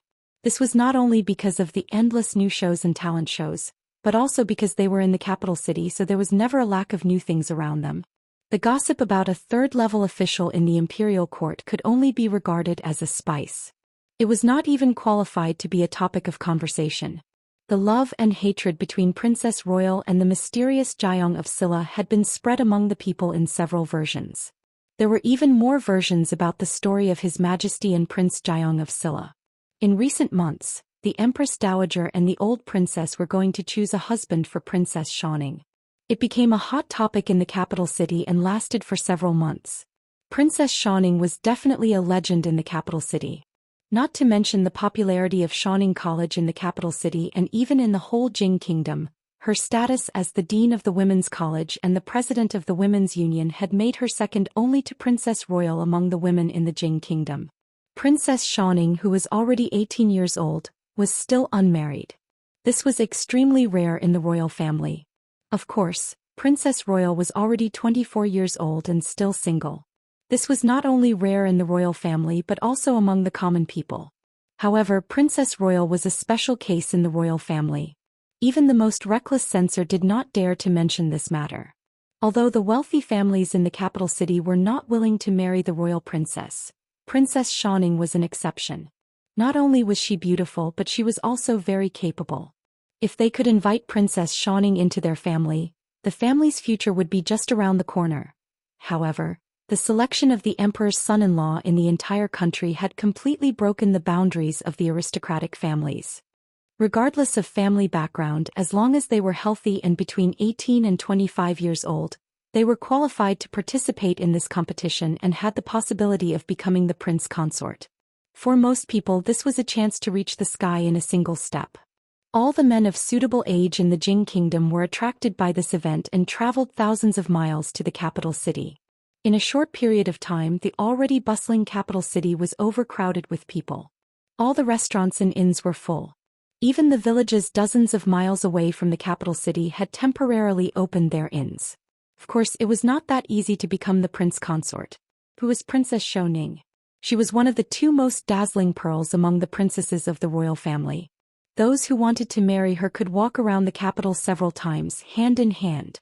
However, there was only one prince consort. These thousands of people had to go through an extremely cruel competition to have the last laugh. First, they had to pass the written examination. The prince consort might not be the most talented person in the world, but he could not be an idiot either. The first round of the written examination involved poetry, history, and even governance. The final ranking was based on the results. It was absolutely fair and open. In this written examination alone, more than 90% of the people would be eliminated. Only 100 people would be left for the second round of the combat examination. Princess Xiao Ning was skilled in both literature and martial arts. Naturally, the prince consort could not only be skilled in literature. He had to be skilled in both literature and martial arts. Only then would he be worthy of the princess. In this combat examination, another 90% of the people would be eliminated. Only 10 people would be left for the final round. It was said that in this final round, not only would the Empress Dowager and the old consort participate, but even the Emperor and the eldest princess would also be participating. Even if they could not become the prince consort, they would have no regrets in their lives if they could make it this far. The capital city outside the city gate. A few silhouettes stood outside the gate. They seemed to have traveled a long way and were covered in dust. The leader was a handsome young man. He was not old and looked to be in his early 20s. Looking at the tall and majestic city walls, he stood there for a long time. His eyes showed a sense of vicissitudes and depth that did not match his age. At the city gate, a fat man who had been looking around for a long time suddenly walked up and asked with a smile, "Brother, are you also here to participate in the selection of the prince consort?" The young man looked away and looked at him. The fat man sneakily looked left and right, patted his bulging belly and said in a low voice, "Brother, I have the questions for the first round of the written exam here. I see that you and I are fated. I'll sell you one for 10 taels of silver. How about it?" The young man looked at him and smiled. "The selection of the prince consort is a national examination. Where did you get the questions from?" The fat man looked at him and a mysterious expression appeared on his face. He said, "If I am willing to sell it, I naturally have my ways. For 10 taels of silver you can pass the first written examination. For 10 taels of silver, you can see Princess Xiao Ning's beauty. Brother, are you really not going to consider it?" The young man shook his head. 10 taels. The fat man saw that he was tempted and quickly said, "Brother, if you are interested, 8 taels is fine." 8 taels. The fat man gritted his teeth and said, 6 taels, no less." The young man looked at him and thought for a moment. He said, 10 taels. Chapter 1150. As Li Yi walked down the street, he casually flipped through the leaked questions scroll that he had spent 5 copper coins to buy. The writing on it was already extremely blurred, and in some places, even the words could not be seen clearly. It was unknown how many editions had been stolen. Let alone 10 taels of silver, Li even felt that the 5 copper coins he had just spent wasn't worth it. Across from him was a young man who was also holding a similar exam paper. After raising his head to glance at him, he put the exam paper into his bosom as if guarding against a thief and quickly walked away. It seemed that taking advantage of the autumn wind of choosing a son-in-law, quite a few unscrupulous pirate merchants in the capital were going to make a fortune. When Li Duan left the capital, he was still young and had forgotten many of his memories. But some things had been engraved in the depths of his memory and could not be forgotten. He looked at Li Yi and asked, "Father, can I go find Xiao Rui now?" Li Yi patted his head and said, "Wait for another 2 days, then we'll go home first." No one knew that they had entered the capital this time. Neither Li Xian nor the old madam had informed them in advance. They did not go directly to the Jiang of Silla Manor but to the Li family. In the capital, the rise and fall of a family was extremely short and without any pattern.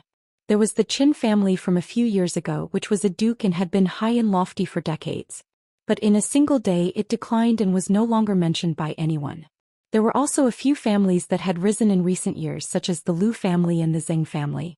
Originally, they could only be considered second-rate, but in recent years someone in the family had been promoted and entered the ranks of the imperial court, allowing them to rise to the first-rate. Most of them rose and fell just like the Li family, from prominence to decline, and then back to prominence. Of course, in the entire capital, the number of families that were as prominent as the Li family's current position could be counted on one hand. In front of the Li family's door, a young servant walked up and sized up the strangers in front of him. "Who are you looking for?" These people looked travel-worn. It was obvious that they had been on the road for a long time. Over the past few years, many people knew that the Li family was prominent, so there were many bad guys who came to meet them. He had to ask them clearly. Without waiting for the other party to answer, his butt was kicked and he knelt on the ground. "Which king?" He crawled up from the ground with a furious look on his face. However, when he turned his head, his expression melted like ice and snow. He said with a smile, "Butler Li, why are you blind?" The old man fiercely kicked his butt and quickly walked forward with an excited look on his face. "Young master, you're finally back." Li Yi nodded and smiled. "Uncle Li, long time no see." The Li family. Li Duan stood upright in the hall and knelt on the ground. He kowtowed to the two old people several times and said, "Greetings, great-grandmother, greetings, great-grandmother. Buener, come here quickly. Let great-grandmother have a good look at you." Madame Dowager was already very excited. Without waiting for him to get up, she stood up from the chair, took his hand and looked him up and down. "I haven't seen you for a few years. Dwainer has grown so much." The two old ladies had always been healthy and all their attention was on Li Duan. When he left the capital last time, Li Duan had just learned how to walk. Now he could easily jump over the wall and tear down the roof tiles. After a long time, Madame Dowager held Li Yi's hand and said, "When Rui came back 2 days ago, I knew that you were probably coming back." Li Yi looked at Madame Dowager and asked, "Where is Rui now?" She came back to take a look and left.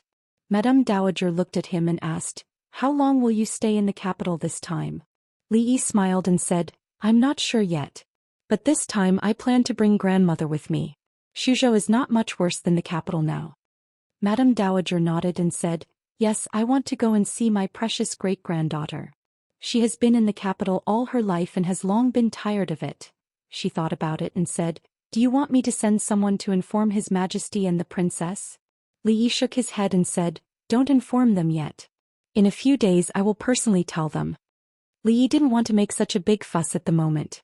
Once the news of his return to the capital was announced, who knew how many people in the capital would not be able to sleep? And at this juncture, it was not suitable to announce it. The matter of the prince consort this time had already caused an uproar in the entire capital and even the Jing kingdom. Xianxia could not be married. The former emperor had said that other than herself, no one had the right to decide her affairs. But now that things had come to this, even if the former emperor was brought up, it would still be the royal family that would lose face. He could also directly take Xianxia away and let Li Xian deal with this mess. After all, he was the one who caused the trouble. But this in the end was not the best choice. After tricking Li Xian for so many years, it was better to let him go this time. Chang quietly came to his side and asked, "Tomorrow is the day of the written examination. What do you plan to do?" Before the former emperor died, he had given him 3 orders. These 3 orders were for Yongning, Xianxia and Emmingzu. Chang was the supervisor of these 3 orders. "What do I plan to do?" Li Yi thought about it. Robbing and stealing seemed to be out of the question, so he could only rely on his own ability. The Ministry of Rights. The selection of the emperor's son-in-law was supervised by the Ministry of Rights. All the young talents participating in the competition had to first register at the Ministry of Rights. At the yamen of the Ministry of Rights, an official looked at the young man and the old man in front of him. He frowned and said, "Tomorrow is the day of the written examination. The examination papers have already been printed and the venue has already been arranged. Now you are telling me to register? Where have you been?" The young man looked at the official with a smile and said, "Sir, we came from the faraway Shu province. We were delayed on the way and only arrived today. We missed the registration date. It was not easy for us to come here. I hope you can make an exception." Make an exception? The official shook his head and said, missing the registration date means you are not fated with Her Highness. Go back to where you came from. Li Yi took out a stack of silver notes from his sleeve and secretly handed it over.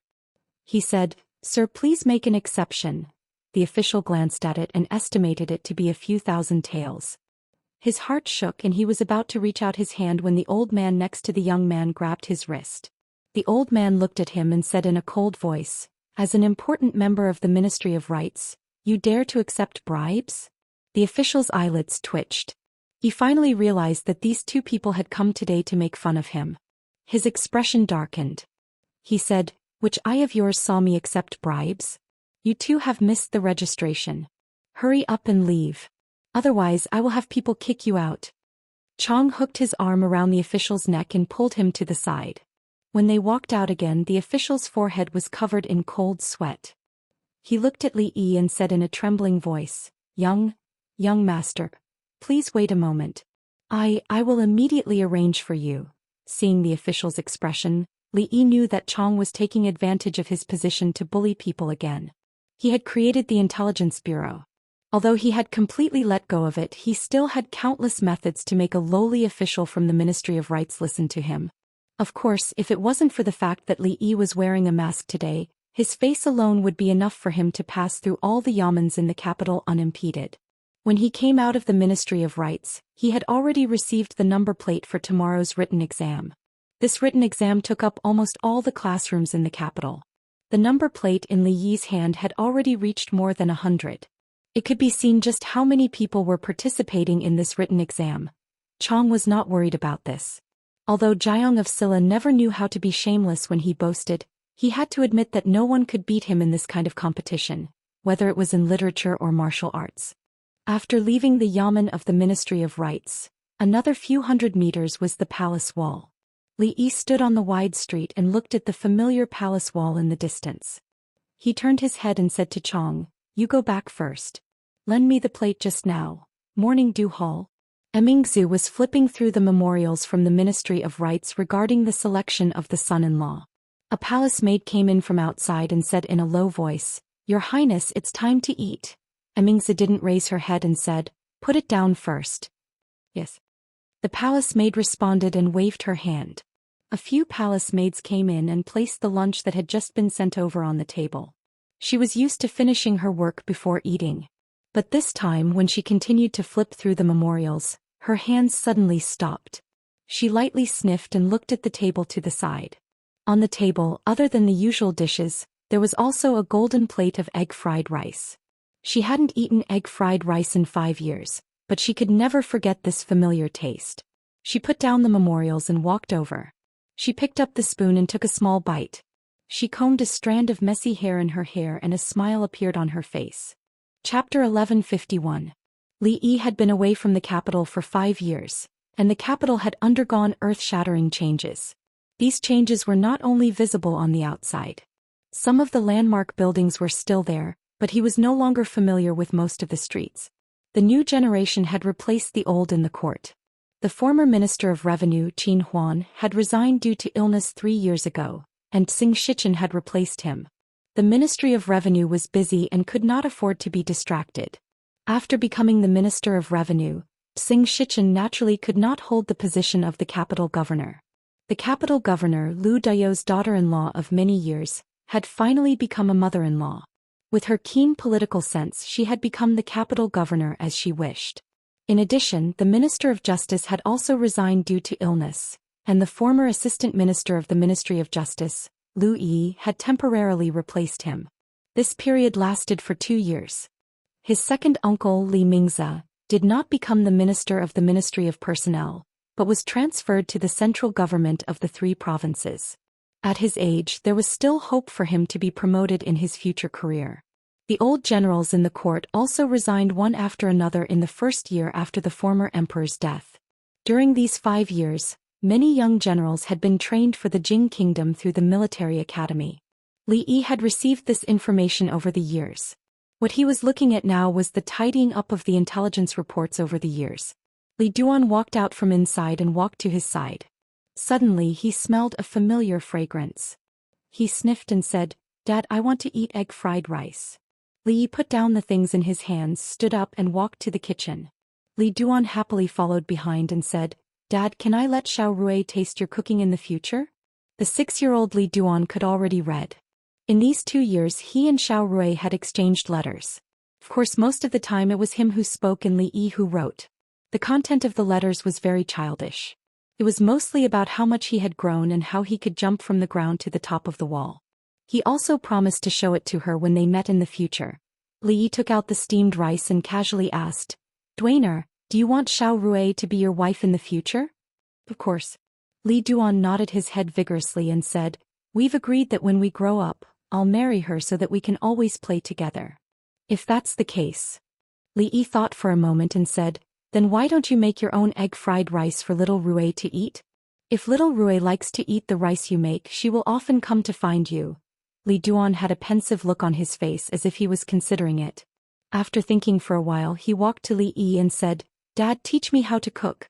Li Yi handed him an egg and said, Crack this egg first. If you want to capture a woman's heart you must first capture a woman's stomach. This was a principle that Li Yi wanted to teach Li Duan. The men of the Li family could be useless in other things, but they couldn't not know how to cook. After eating his egg fried rice, Emingzu couldn't eat other people's cooking. She couldn't leave him for the rest of her life. This was the best example. When Li Xian wanted Li Duan and little Rui to be betrothed he didn't agree. However, the 2 children grew up together. If they really liked each other he wouldn't stop them. If Li Xian made similar requests in the future he could consider agreeing first.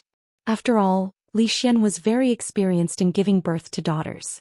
He had already given birth to 3 daughters in succession. 4th year of Jingping, 5th of November.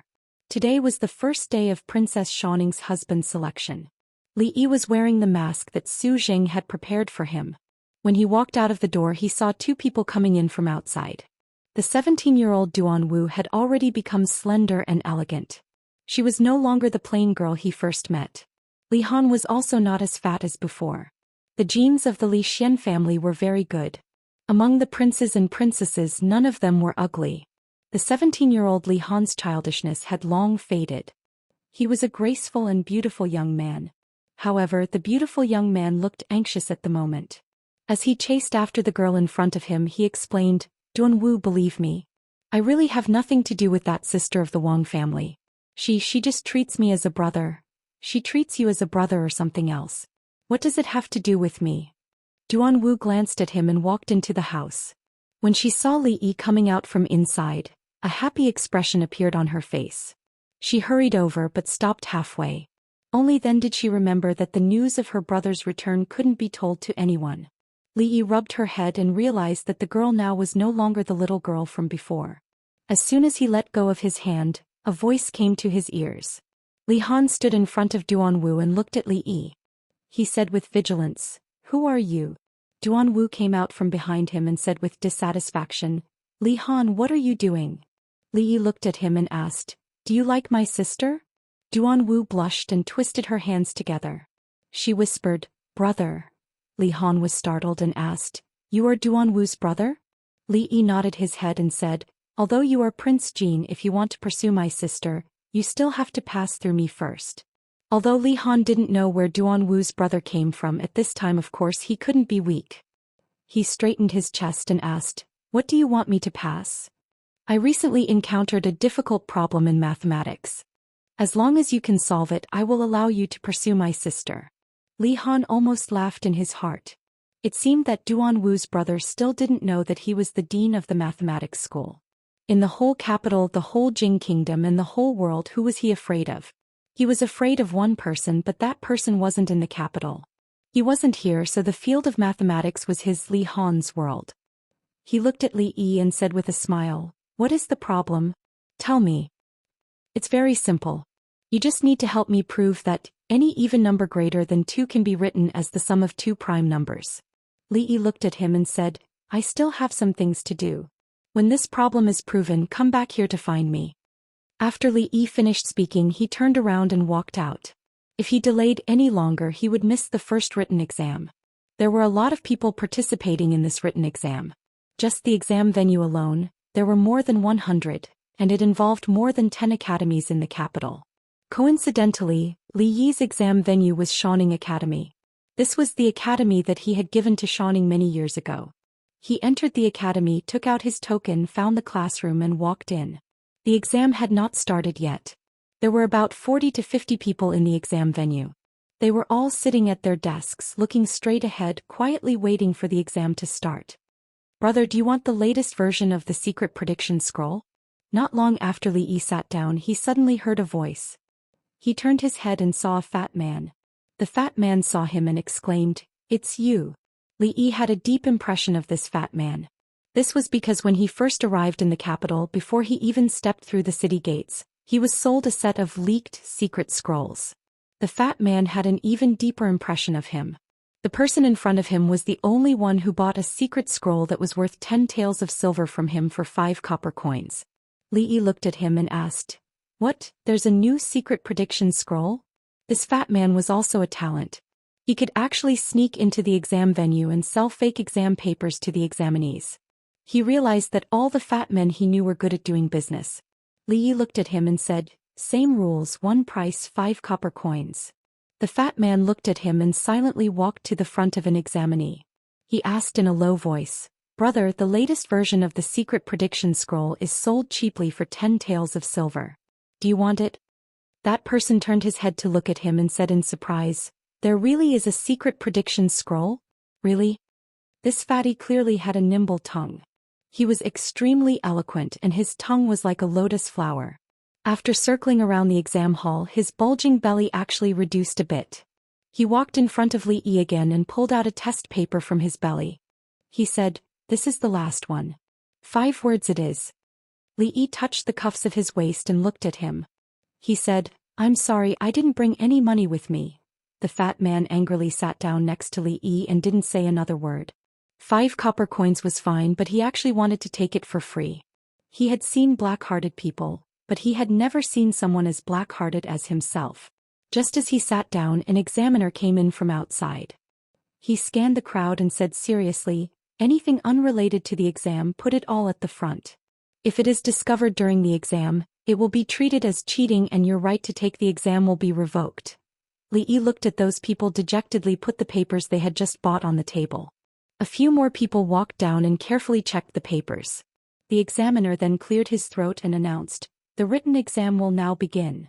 Chapter 1152. All the academies in the capital city heard the bell ringing from the imperial palace. The written exam officially began. Li Yi had already received his exam paper. The questions on the paper covered a wide range of topics, including poetry, classics, governance, and even science. However, the first few questions on the paper made Li Yi smile. Without thinking, he picked up the pen and began to write. However, when the other examinees received the paper and skimmed through it, their hearts immediately sank. They cursed the fat man who had just sold them the paper. Damn it, they had spent dozens of taels of silver on the secret test paper, but none of the questions were correct. What was more hateful was that in order to memorize the questions on the secret test paper, they had already stayed up for several nights. They might as well not have bought it. However, they did not dare to curse for too long in their hearts. After all, the exam only lasted for 4 hours. All the grudges would be settled after the exam. When they were about to answer the questions, they were stunned again. The first question. Ignoring air resistance, if 2 stones, 1 light and 1 heavy, fall from the same height, which one will land first? There were 4 options below. A. The heavy one. B. The light one. C. The 2 will land at the same time. D. I don't know. The second question. Wang Xiaoming's father had 3 sons. The eldest son was called Damao, the second son was called Ermao, and what was the third son's name? There were 4 options below as well. A. Sanmao. B. Formao. 50. D. Wang Xiaoming. The third question was very simple. There was only one sentence. How many plum trees were planted in hibiscus garden? The first question was needless to say. 2 stones fell at the same time. This was verified by the emperor himself, so they could not get it wrong. The second question seemed inexplicable, but it was actually a math question. The eldest son was called Damao, the second son was called Ermao, and the third son was definitely called Sanmao. As for the third question, how would they know how many plum trees were planted in hibiscus garden? The third question was skipped. Fortunately, the following questions were starting to move in a normal direction. Time was limited, so the examinees began to write quickly. Outside the examination room, there were also examiners gathered together to analyze a paper. They were satisfied with the overall quality of the paper, but they were also helpless about the first 3 questions. The first 2 questions were set by the emperor himself, so they did not dare to raise any objections.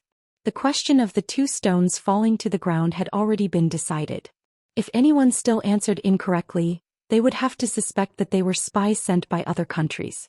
Even if they were not, they would be too ignorant and disrespectful to His Majesty if they did not even know the famous law of free fall.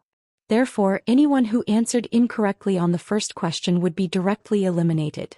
As for the second question, they could only interpret it as saying that the person who answered this question incorrectly might have something wrong with his head. And geniuses with brain problems would naturally not be able to marry princesses. Those who answered this question incorrectly would also be directly eliminated. The third question was set by Princess Xianxia herself. They did not know how many plum trees were in Hibiscus Garden. They did not know how many plum trees there were in Hibiscus Garden. They did not know how many plum trees in Hibiscus Garden, but this question had no. If one answered the first 2 questions correctly, he would be able to proceed to the combat test directly, no matter how he answered the rest of the questions correctly. If they were and would, they would palace, academy and would, emperor would and would and dynasty. There was an 80% chance that he would eliminate the person who answered the question incorrectly.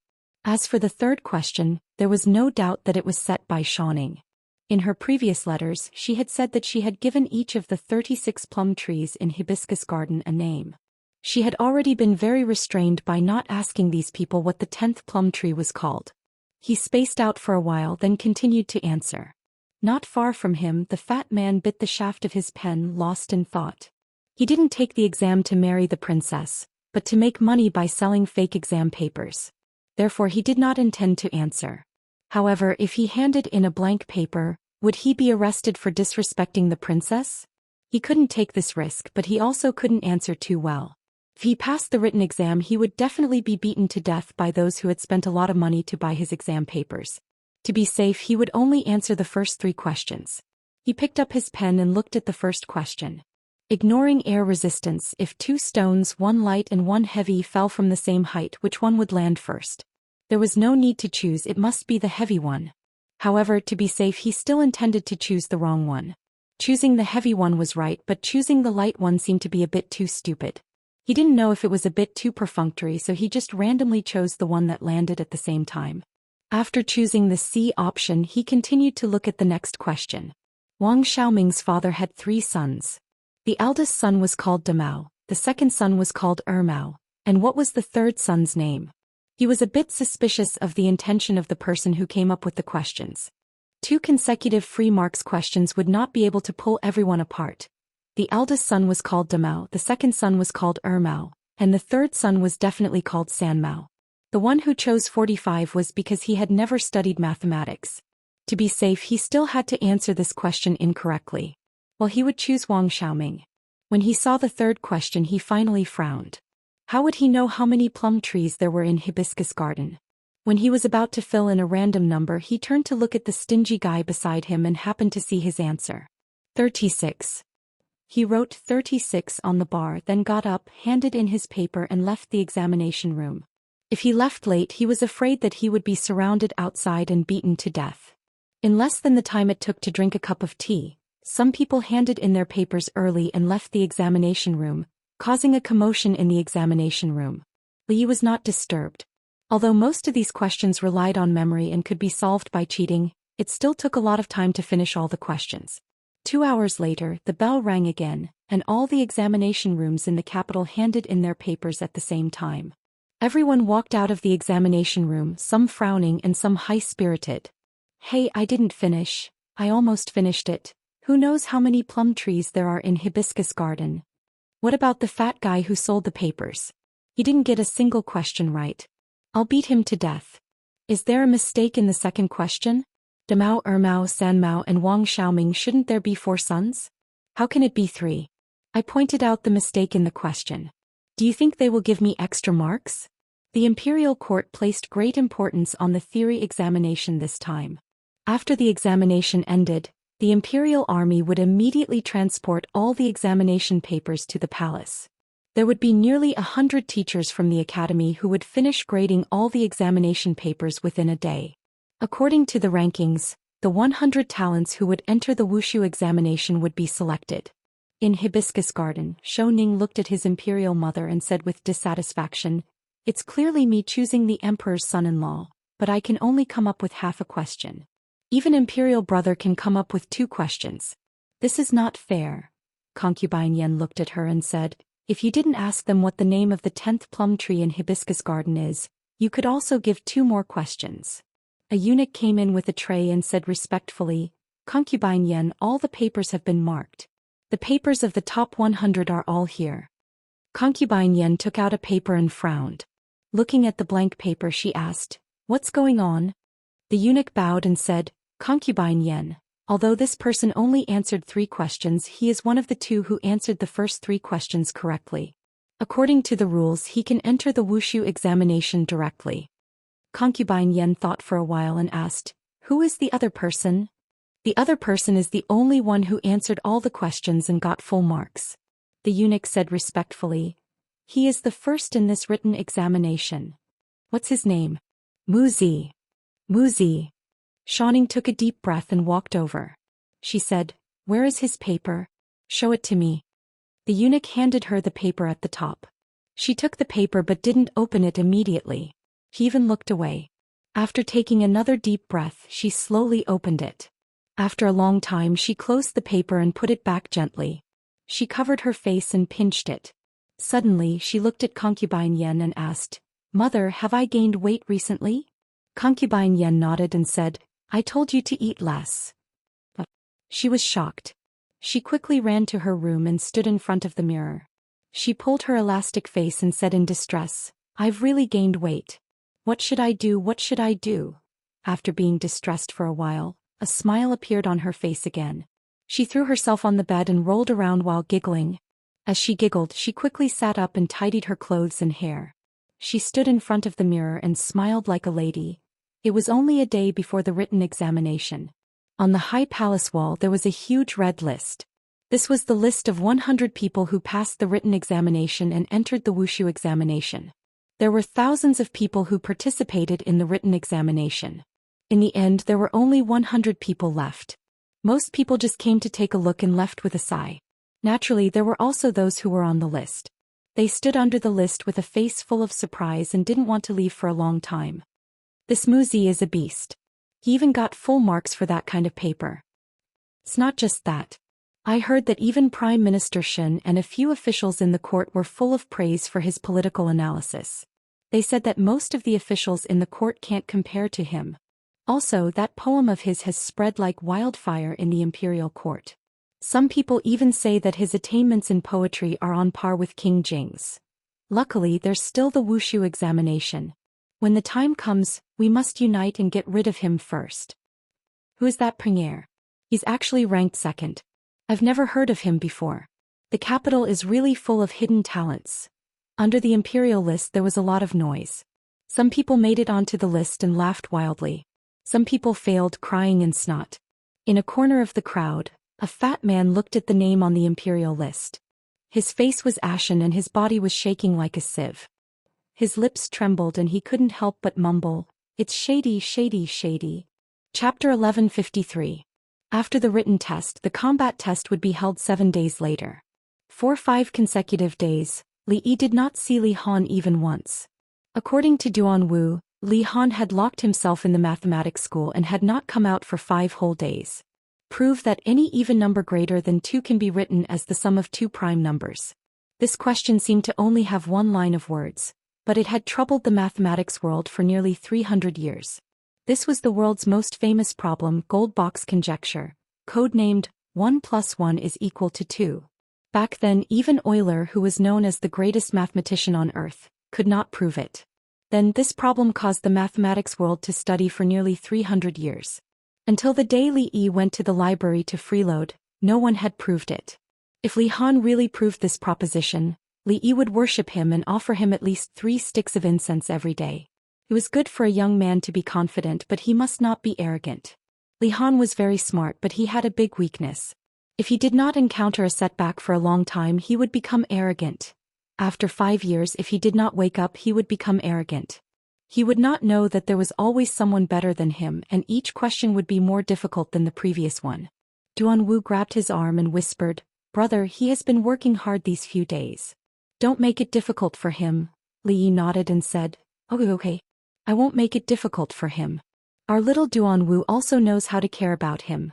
Looking at Duanwu's red face, Li Yi thought that Li Han had grown up these few years. He was no longer the silly little fatty who only knew how to do math. "Aunt Duanwu, I'm here to play with you." A crisp voice rang in Li Yi's ears.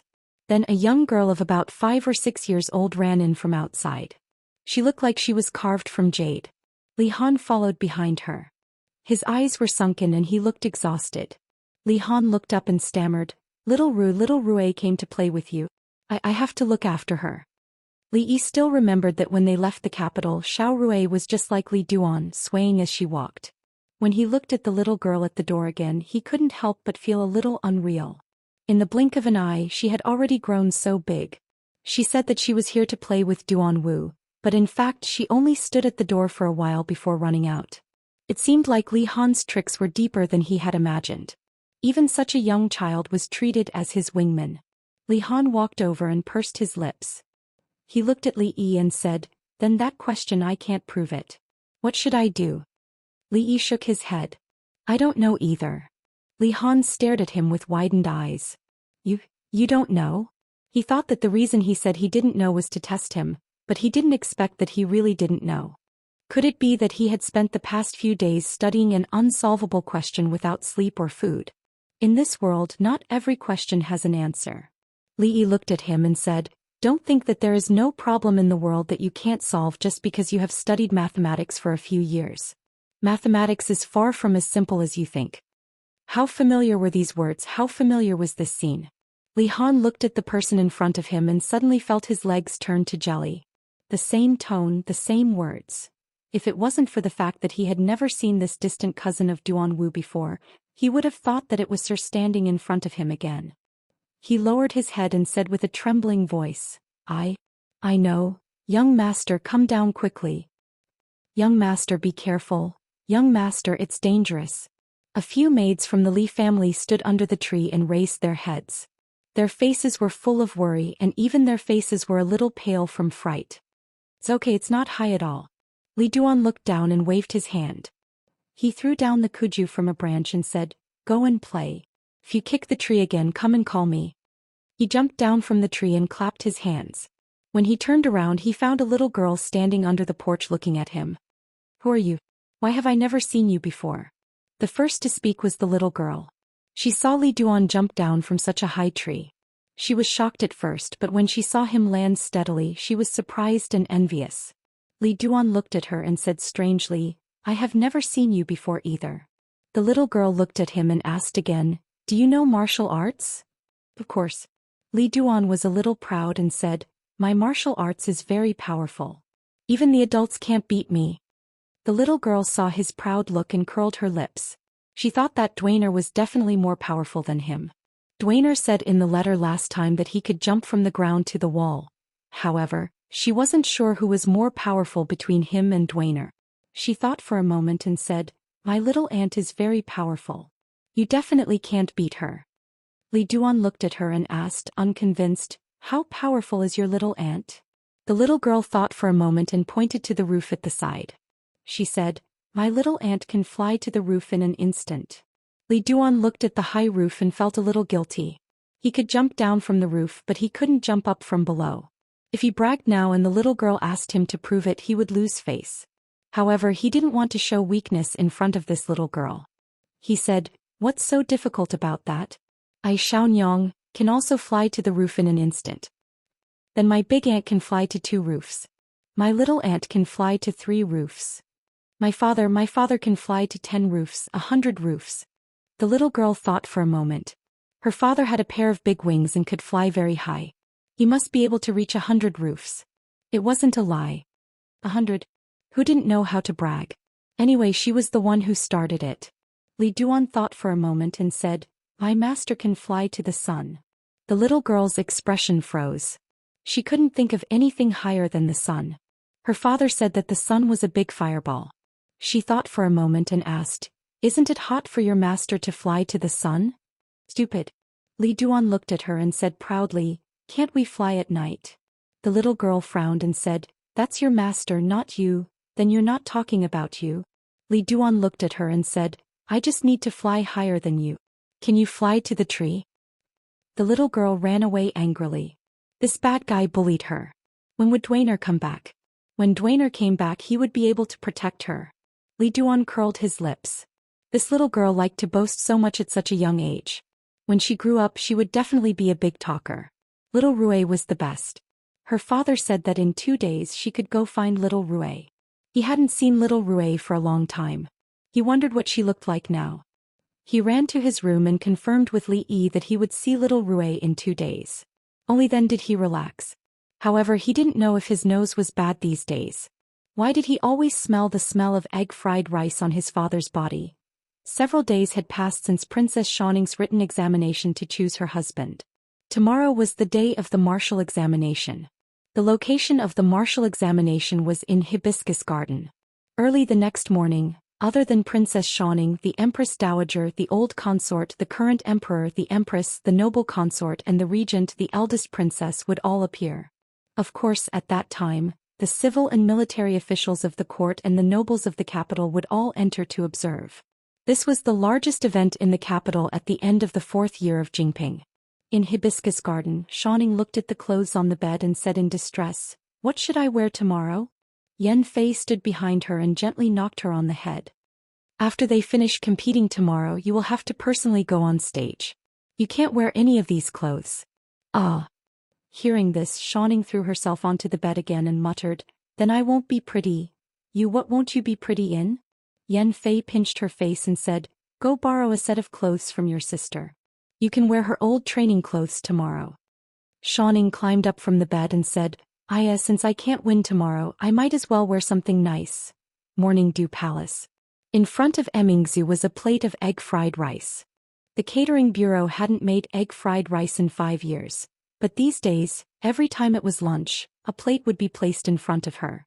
A female official walked in from outside and bowed. "Your Highness, everything has been arranged." Emmingzu nodded. "I understand."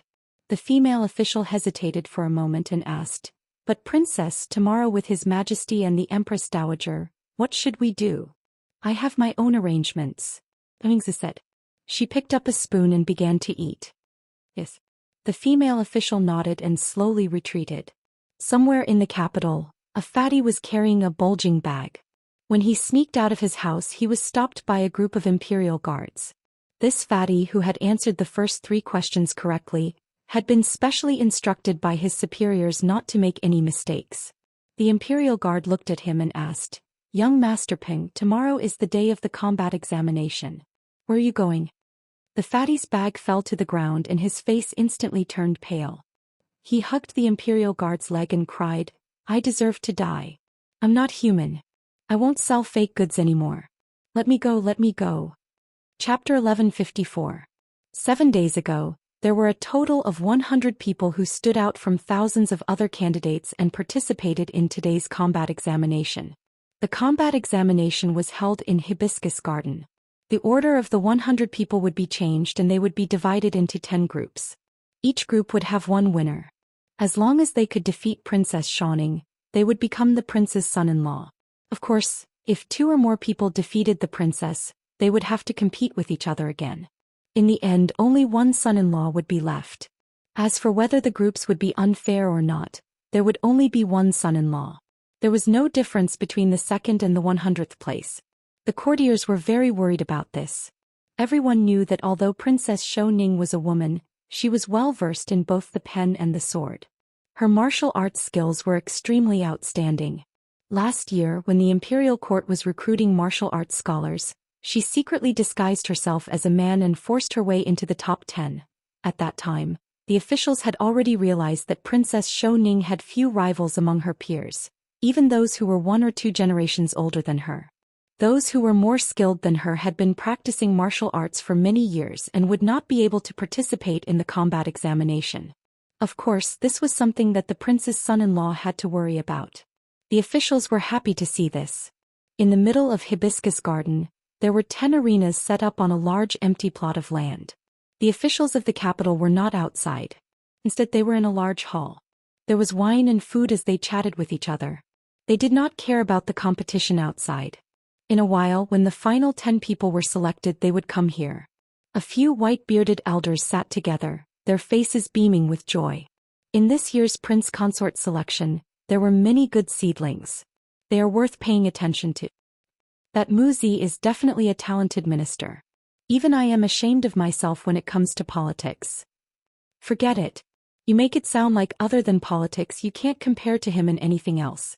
In the entire capital, there are not many who can compare to him in poetry. He even reminds me of the Jiang of Silla. The strange thing is, I have never heard of such a person before. To be compared to the Jiang of Silla, that is too much of an exaggeration. Actually, other than this mysterious Muzi, there are a few others who performed well. Inside the hall, the officials and nobles of the imperial court were enjoying the show, not minding the matter from getting out of hand. Beside the arena in Hibiscus Garden, the people who had already been assigned to their respective groups had worried expressions. A scholarly-looking young man suddenly waved his hand with a face full of resentment. The written examination is just a written examination. Why do we have to compete in martial arts? This is a disgrace to the cultured, simply a disgrace to the cultured. The person beside him nodded in agreement and said, "We are here to bring peace to the world. How can we act like boorish men?" A eunuch walked over and said, "Gentlemen, please enter the arena." Hearing this, the two of them silently walked up the stage. It was not easy to stand out from thousands of people. Even if it was a disgrace to them, they would not let go of this opportunity. The rules for the second round of combat examinations were simple. There were no rules. There were 10 arenas, and after the time it takes for an incense stick to burn, the person standing on each of the arenas would be the victor, and would be able to enter the inner sanctum and proceed to the final stage. There were many spectators around the arena. As a eunuch lit the incense and announced the start of the combat examination, the atmosphere on the arena changed immediately. Even the judges at the side of the arena could not believe what they were seeing. They had seen young talents writing beautiful essays in the examination hall, but they had never seen a frail scholar who fought with each other, scratched their faces, and used all sorts of methods to seduce them. Thinking about it carefully, it was not strange for such a scene to occur. It was rare to find someone who was well-versed in both literature and martial arts. The first round of the written examination was extremely difficult. Those who remained in this round were mostly talented scholars. There were many who did not even have the strength to truss a chicken. It was fine for them to write essays, but it was better for them to compete in martial arts. Of course, the 10 arenas were not all so unsightly. There were 2 arenas where 2 young talents from the capital's aristocratic families were fighting. They had martial arts skills, and the rest of the people on the arenas were quickly cleared out by them. There was another arena where 9 people gathered together, which was a rare sight. They were chasing after a fatty and beating him up. No one knew what was going on. The strangest was probably the first arena. There were only 2 people on the first arena. The 2 of them stood on one side of the arena, motionless. Li Yi only realized that there was only one person left on the other side after clearing out the few people who were rushing towards him. The person wore a hood that covered his face, and it was difficult to see clearly from the outside. The person's body was also covered by a loose robe, and it was difficult to see anything. Other than Li Yi himself, this was another weirdo who did not want to show his true face to others. The other party did not move, and neither did Li Yi. He did not move because the person on the other side was very powerful, very powerful. Li Yi had just taught Li Han yesterday that there would always be someone better than him. He did not expect that in just one day some things would come true for him. He thought that he had a lot of cheats in his life, and now he could not find a match for anyone below the Grandmaster level. Obviously he was a frog at the bottom of a well. The person on the other side was obviously not a Grandmaster, but he did not have the confidence to defeat him. Li Yi did not move, and so the person on the other side moved.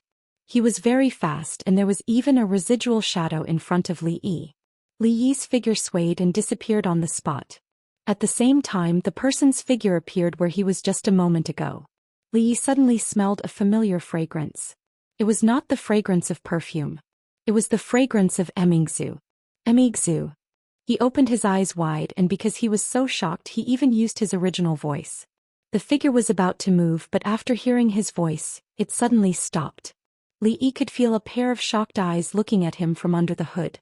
He quickly walked over, but the figure hidden under the hood suddenly took a few steps back, jumped directly off the arena, and soon disappeared from his sight. Li Yi stood alone in the arena, a little confused. What was going on? Immorse disguised as a man and fought with him over Xianxia? Li Yi himself was shocked, not to mention the audience below. The person in the hood just now actually created a residual shadow. He must be an expert. They were excited, but the opponent suddenly gave up and left the arena. They were surprised and disappointed. Helplessly, they could only look at the last arena that had not been decided yet. On the arena, a young scholar with a swollen face pushed a companion off the arena with difficulty. He looked around and found that other than him, there was only the fat man lying on the side of the arena. As long as he could drag the fat man off, he would be the winner. He walked to the fat man's side, grabbed his legs and dragged him out with all his might. The fat man did not move an inch. His face turned red and he used more strength. Rip. The fat man's trousers were torn, and he fell off the arena with a piece of cloth in his hand. At this point, the 10 winners of the Wushu test had all been decided. In a hall somewhere in Hibiscus Garden, Li Xian looked around and said doubtfully, "Strange, where did Immorse go?" Just as he finished speaking, a figure walked in from outside. Li Xian walked forward and said, "Where did you go? The last 10 people have been decided. We should go to the hall." "I was delayed by something." Immorse tidied up her clothes and said, "Let's go. The Empress Dowager has arrived. The Imperial Concubine has arrived. His Majesty has arrived. The eldest princess has arrived. Princess Xianxia has arrived." In the hall, hearing the eunuch's sharp and thin voice, many of the officials and nobles bowed to pay their respects. "Dispense with the formalities." The Empress Dowager looked below and said, "Summon the 10 young talents into the hall." A trace of doubt appeared on Li Xian's face and he muttered, "It's already this time, that guy still hasn't appeared." Immorse looked out of the hall and then retracted her gaze and did not speak. Xianxia sat on her seat and her body was straight. She looked out of the hall without blinking, and her hands were tightly holding onto the hem of her dress. Under the lead of a eunuch, 9 people walked into the hall. The reason why there were 9 people was because there was a fat man who was carried in. Li Xian's gaze swept across the faces of those people, and his face showed disappointment. Xianxia's gaze immediately fell on the figure on the far left, and she could not look away. Chapter 1155. To be able to pass the theory examination and the first half of the combat examination, you are all outstanding talents of the younger generation in the Jing Kingdom. According to the usual practice, before the final segment, an official from the Ministry of Rites had to give a formal speech. Li Yi had never seen this official before. He scanned the crowd and saw many familiar faces, but there were even more new faces. He had been away for 5 years and many officials had been promoted or demoted. The surrounding officials and nobles glanced at him and then back, but there were 2 gazes that were always on him. Those were 2 gazes in the same direction. After being in a high position for so long, Immorse had a sense of supreme authority. This kind of authority was not present on the sloppy Li Xian. All the immaturity could no longer be seen on Xianxia's face. She wore a palace dress and sat beside Immorse. She had on light makeup and her eyes were looking in this direction. Li Xian tilted his head and looked at Xianxia and Immorse. He asked, "Why are you not anxious at all? Do you know something?" No one answered him. The official from the Ministry of Rites had reached the end of his speech. The first half of the combat examination has ended. For the second half, Princess Xianxia will test you personally. What had just happened was only the first half of the combat examination. Only by passing the first half would one have the chance to be tested by Princess Xianxia. The princess test was simple. The person who could defeat her would be the emperor's son-in-law. If no one or more people won, the decision would be made by the Empress Dowager and the princess consort. Xianxia walked down from above holding a sword in one hand. A young man walked into the hall from the crowd. He held a long knife and bowed to her respectfully. "Your Highness, please excuse me." Whispers could be heard among the officials. "He is a junior from the Jing family.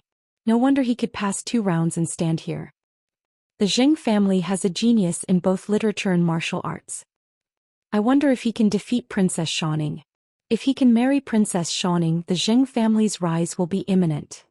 As the officials whispered among themselves, the official from the Ministry of Rites struck the gong, signaling the start of the competition. The young man had already unsheathed his sword the moment the gong rang. Last year, during the military examination, he had lost to Princess Xianxia, who was disguised as a man, by 3 moves. In the past year he had trained hard and his strength had improved greatly. He thought that he had a 50-50 chance of winning. Playing. He drew his sword very quickly, but Xianxia was even faster. Halfway through pulling out his saber, a white shadow flashed in front of him. When he came back to his senses, a cold sword was already at his neck. Seeing this scene, a fatty who had just sat up from the ground took the opportunity to lie back down. Among the 9 of them, several of them couldn't help but shudder and take half a step back. I lost. The young man tilted his head and looked at the sword on his neck in disbelief. The officials were also stunned. From the looks of it, these people who had worked so hard to pass the written examination might not even be able to pass Princess Xianxia's martial examination. This junior of the Zheng family was already a rare genius in both literature and martial arts. People like him couldn't possibly reach the pinnacle of both. As for him, he was already one of the most outstanding individuals among the 10. Zhou Ning withdrew his sword and simply threw it on the ground, saying, "Next." The official from the Ministry of Rites immediately said, "Next, Peng Er." No one responded. A eunuch walked over to take a look and said, "Peng Er has fainted." Fainted people naturally couldn't compete with the princess and were treated as forfeiting. The official from the Ministry of Rites crossed off Peng Er's name and said, "Next." "I forfeit." A young man said hurriedly, "I am not a match for the princess, I forfeit." Many of the people present shook their heads. It was fine if he was not a match, but if he didn't even have the courage to fight, it would be too cowardly. This time it wasn't just for Princess Xianxing's consort. The officials of the court also wanted to see if there was someone with both ability and virtue among these people so that they could guide them in the future. Clearly, this young man's forfeit had disappointed those who had their eyes on him. Up above, the Empress Dowager shook her head when she saw that only 2 people were left after Xianxia eliminated them. This child should have passed the martial examination first and then the written examination. She and Emmingzu have practiced martial arts for so many years. How could these young people be a match for her? Beside her, concubine Yen smiled and said, "That's not necessarily true." Watching those people being eliminated by Princess Xianxia one after another, the official from the Ministry of Rites stood in the hall with a helpless expression and said, "Next, Mu Zi." Li Yi wasn't the last person. He didn't know how the list of competitors was arranged, but there was still one person behind him. Xianxia thought about it and walked to the side of the official from the Ministry of Rites. She pointed to the last person and said, "I will compete with him first." The official from the Ministry of Rites was startled. "Your Highness, this. You can't do it, right? If you can't, then I won't compete." All right. The official didn't dare to say no. It wasn't difficult to change the order of the competition. If Her Highness didn't compete now, it would be a huge mistake for the Ministry of Rites. He would definitely be skinned by the minister afterwards. He looked at the name list again and said, "Next, Long Tao." The officials didn't know what Her Highness had said to the official from the Ministry of Rites. They felt it strange that the order of the competition was suddenly changed, but they didn't take it to heart. The last young man was a weak scholar. He looked at Xianxia and said with a trembling voice, Please show mercy, Your Highness." "I won't hit you." Xianxia thought about it and said, "Why don't you forfeit?" The young man's expression became solemn. He said, "A man should face difficulties head-on and not retreat. Even if I'm not a match for Your Highness, I will still try." The eyes of the surrounding people brightened slightly. "You have some courage. You know you can't win, but you still do it. Not bad. Even if you lose, you are so much stronger than the previous few." Xianxia looked at him and nodded. She picked up the long sword that she had put down after the first round and said, "Then make your move. In order to respect you, I won't show mercy." The young man thought of the people who had been eliminated and then looked at the sword she picked up. His heart trembled. In the next moment, a look of determination appeared on his face, and he strode forward to meet them. So what if he failed? Retreating because of fear was more shameful than failure. Thump. He suddenly sprained his ankle and fell to the ground. He held his ankle, cold sweat dripping from his forehead. My ankle is sprained. Contestant number 9 was carried off for treatment because he had accidentally sprained his ankle. When he was carried off, he looked disappointed, as if he would not have retreated if he had not sprained his ankle. At this point, among the 10 people, only Muzi was left. Of course, this did not mean that he was the emperor's son-in-law. If he had not passed Princess Xianxia's test like the previous people, he would have ended up the same as the previous people. The people who had been eliminated could not help but look at him. As long as he lost, they still had a chance. The official from the Ministry of Rites cleared his throat and said, "Next, Muzi." Li Yi took a few steps forward and stood in the middle of the hall. He looked at the woman opposite him. Xianxia was also looking at him. Her expression was a little absent-minded as she stood there in a daze. She just looked at him. After a long time, the official walked to Xianxia and cleared his throat. He whispered, "Princess, the competition has begun." Xianxia looked away and nodded. He gripped his long sword and strode into the hall. She suddenly sprained her ankle. Her body swayed and the long sword in her hand fell to the ground. "Sprained my ankle." She steadied herself and limped to Li Yi's side. She raised her head, her eyes filled with tears. "I admit defeat." Chapter 1156. There was a moment of silence in the hall. Then whispers could be heard. Some people even looked at the ground in front of them. They thought that the Ministry of Rites was too careless. How could they be responsible for the venue? If His Majesty, the Empress, or the Empress Dowager were injured, they would not be able to absolve themselves from the blame. Then they were envious of the young man named Muzi. He was so lucky. Princess Xianxia had defeated everyone except him. She had injured her ankle and lost without a fight. He had won so easily that it gave them a serious illusion. It did not look like he was going to marry the princess. Instead, it looked like Princess Xianxia had overcome all the difficulties and obstacles to marry him. The jealousy of the people who were defeated by Princess Xianxia could be felt even from a few feet away. Conspiracy. This was a blatant conspiracy. Why did they change the order of the competition when it was Muzi's turn? Princess Xianxia's martial arts were so high and this was a flat ground. How could she be so careless as to injure her ankle after taking 2 steps? Did they arrange everything before the competition? However, even though they knew there was something fishy going on, they did not dare to bring it up. The conspiracy was the royal family's conspiracy. Whoever dared to expose the royal family's conspiracy was obviously tired of living. Princess Xianxia, who had sprained her ankle, was helped down by 2 palace maids.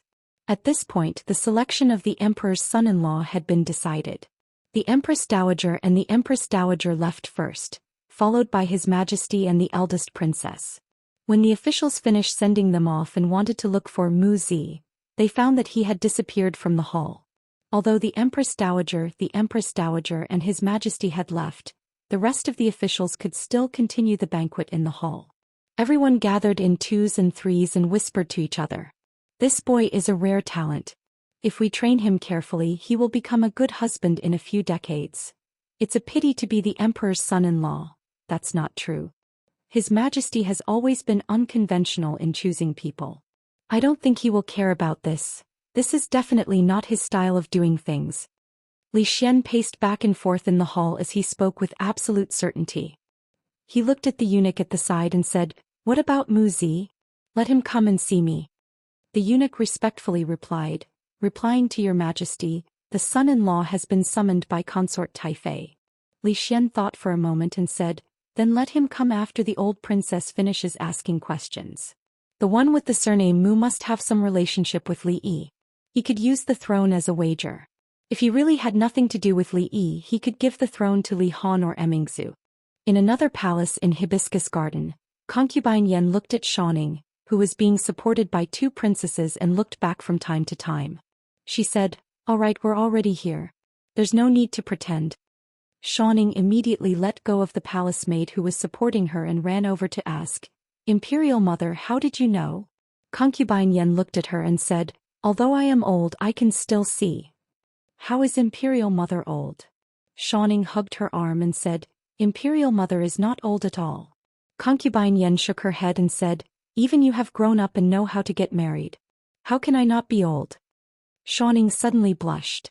She looked down at her toes and didn't dare to speak. Concubine Yen stroked her long hair and said, "All right, you go back to your room first. I have something to say to the son-in-law." Speaking of the word son-in-law, Xianxia's face became even redder. She secretly looked back and then left reluctantly. Li Yi followed Concubine Yen into a palace. Concubine Yen waved her hand and left.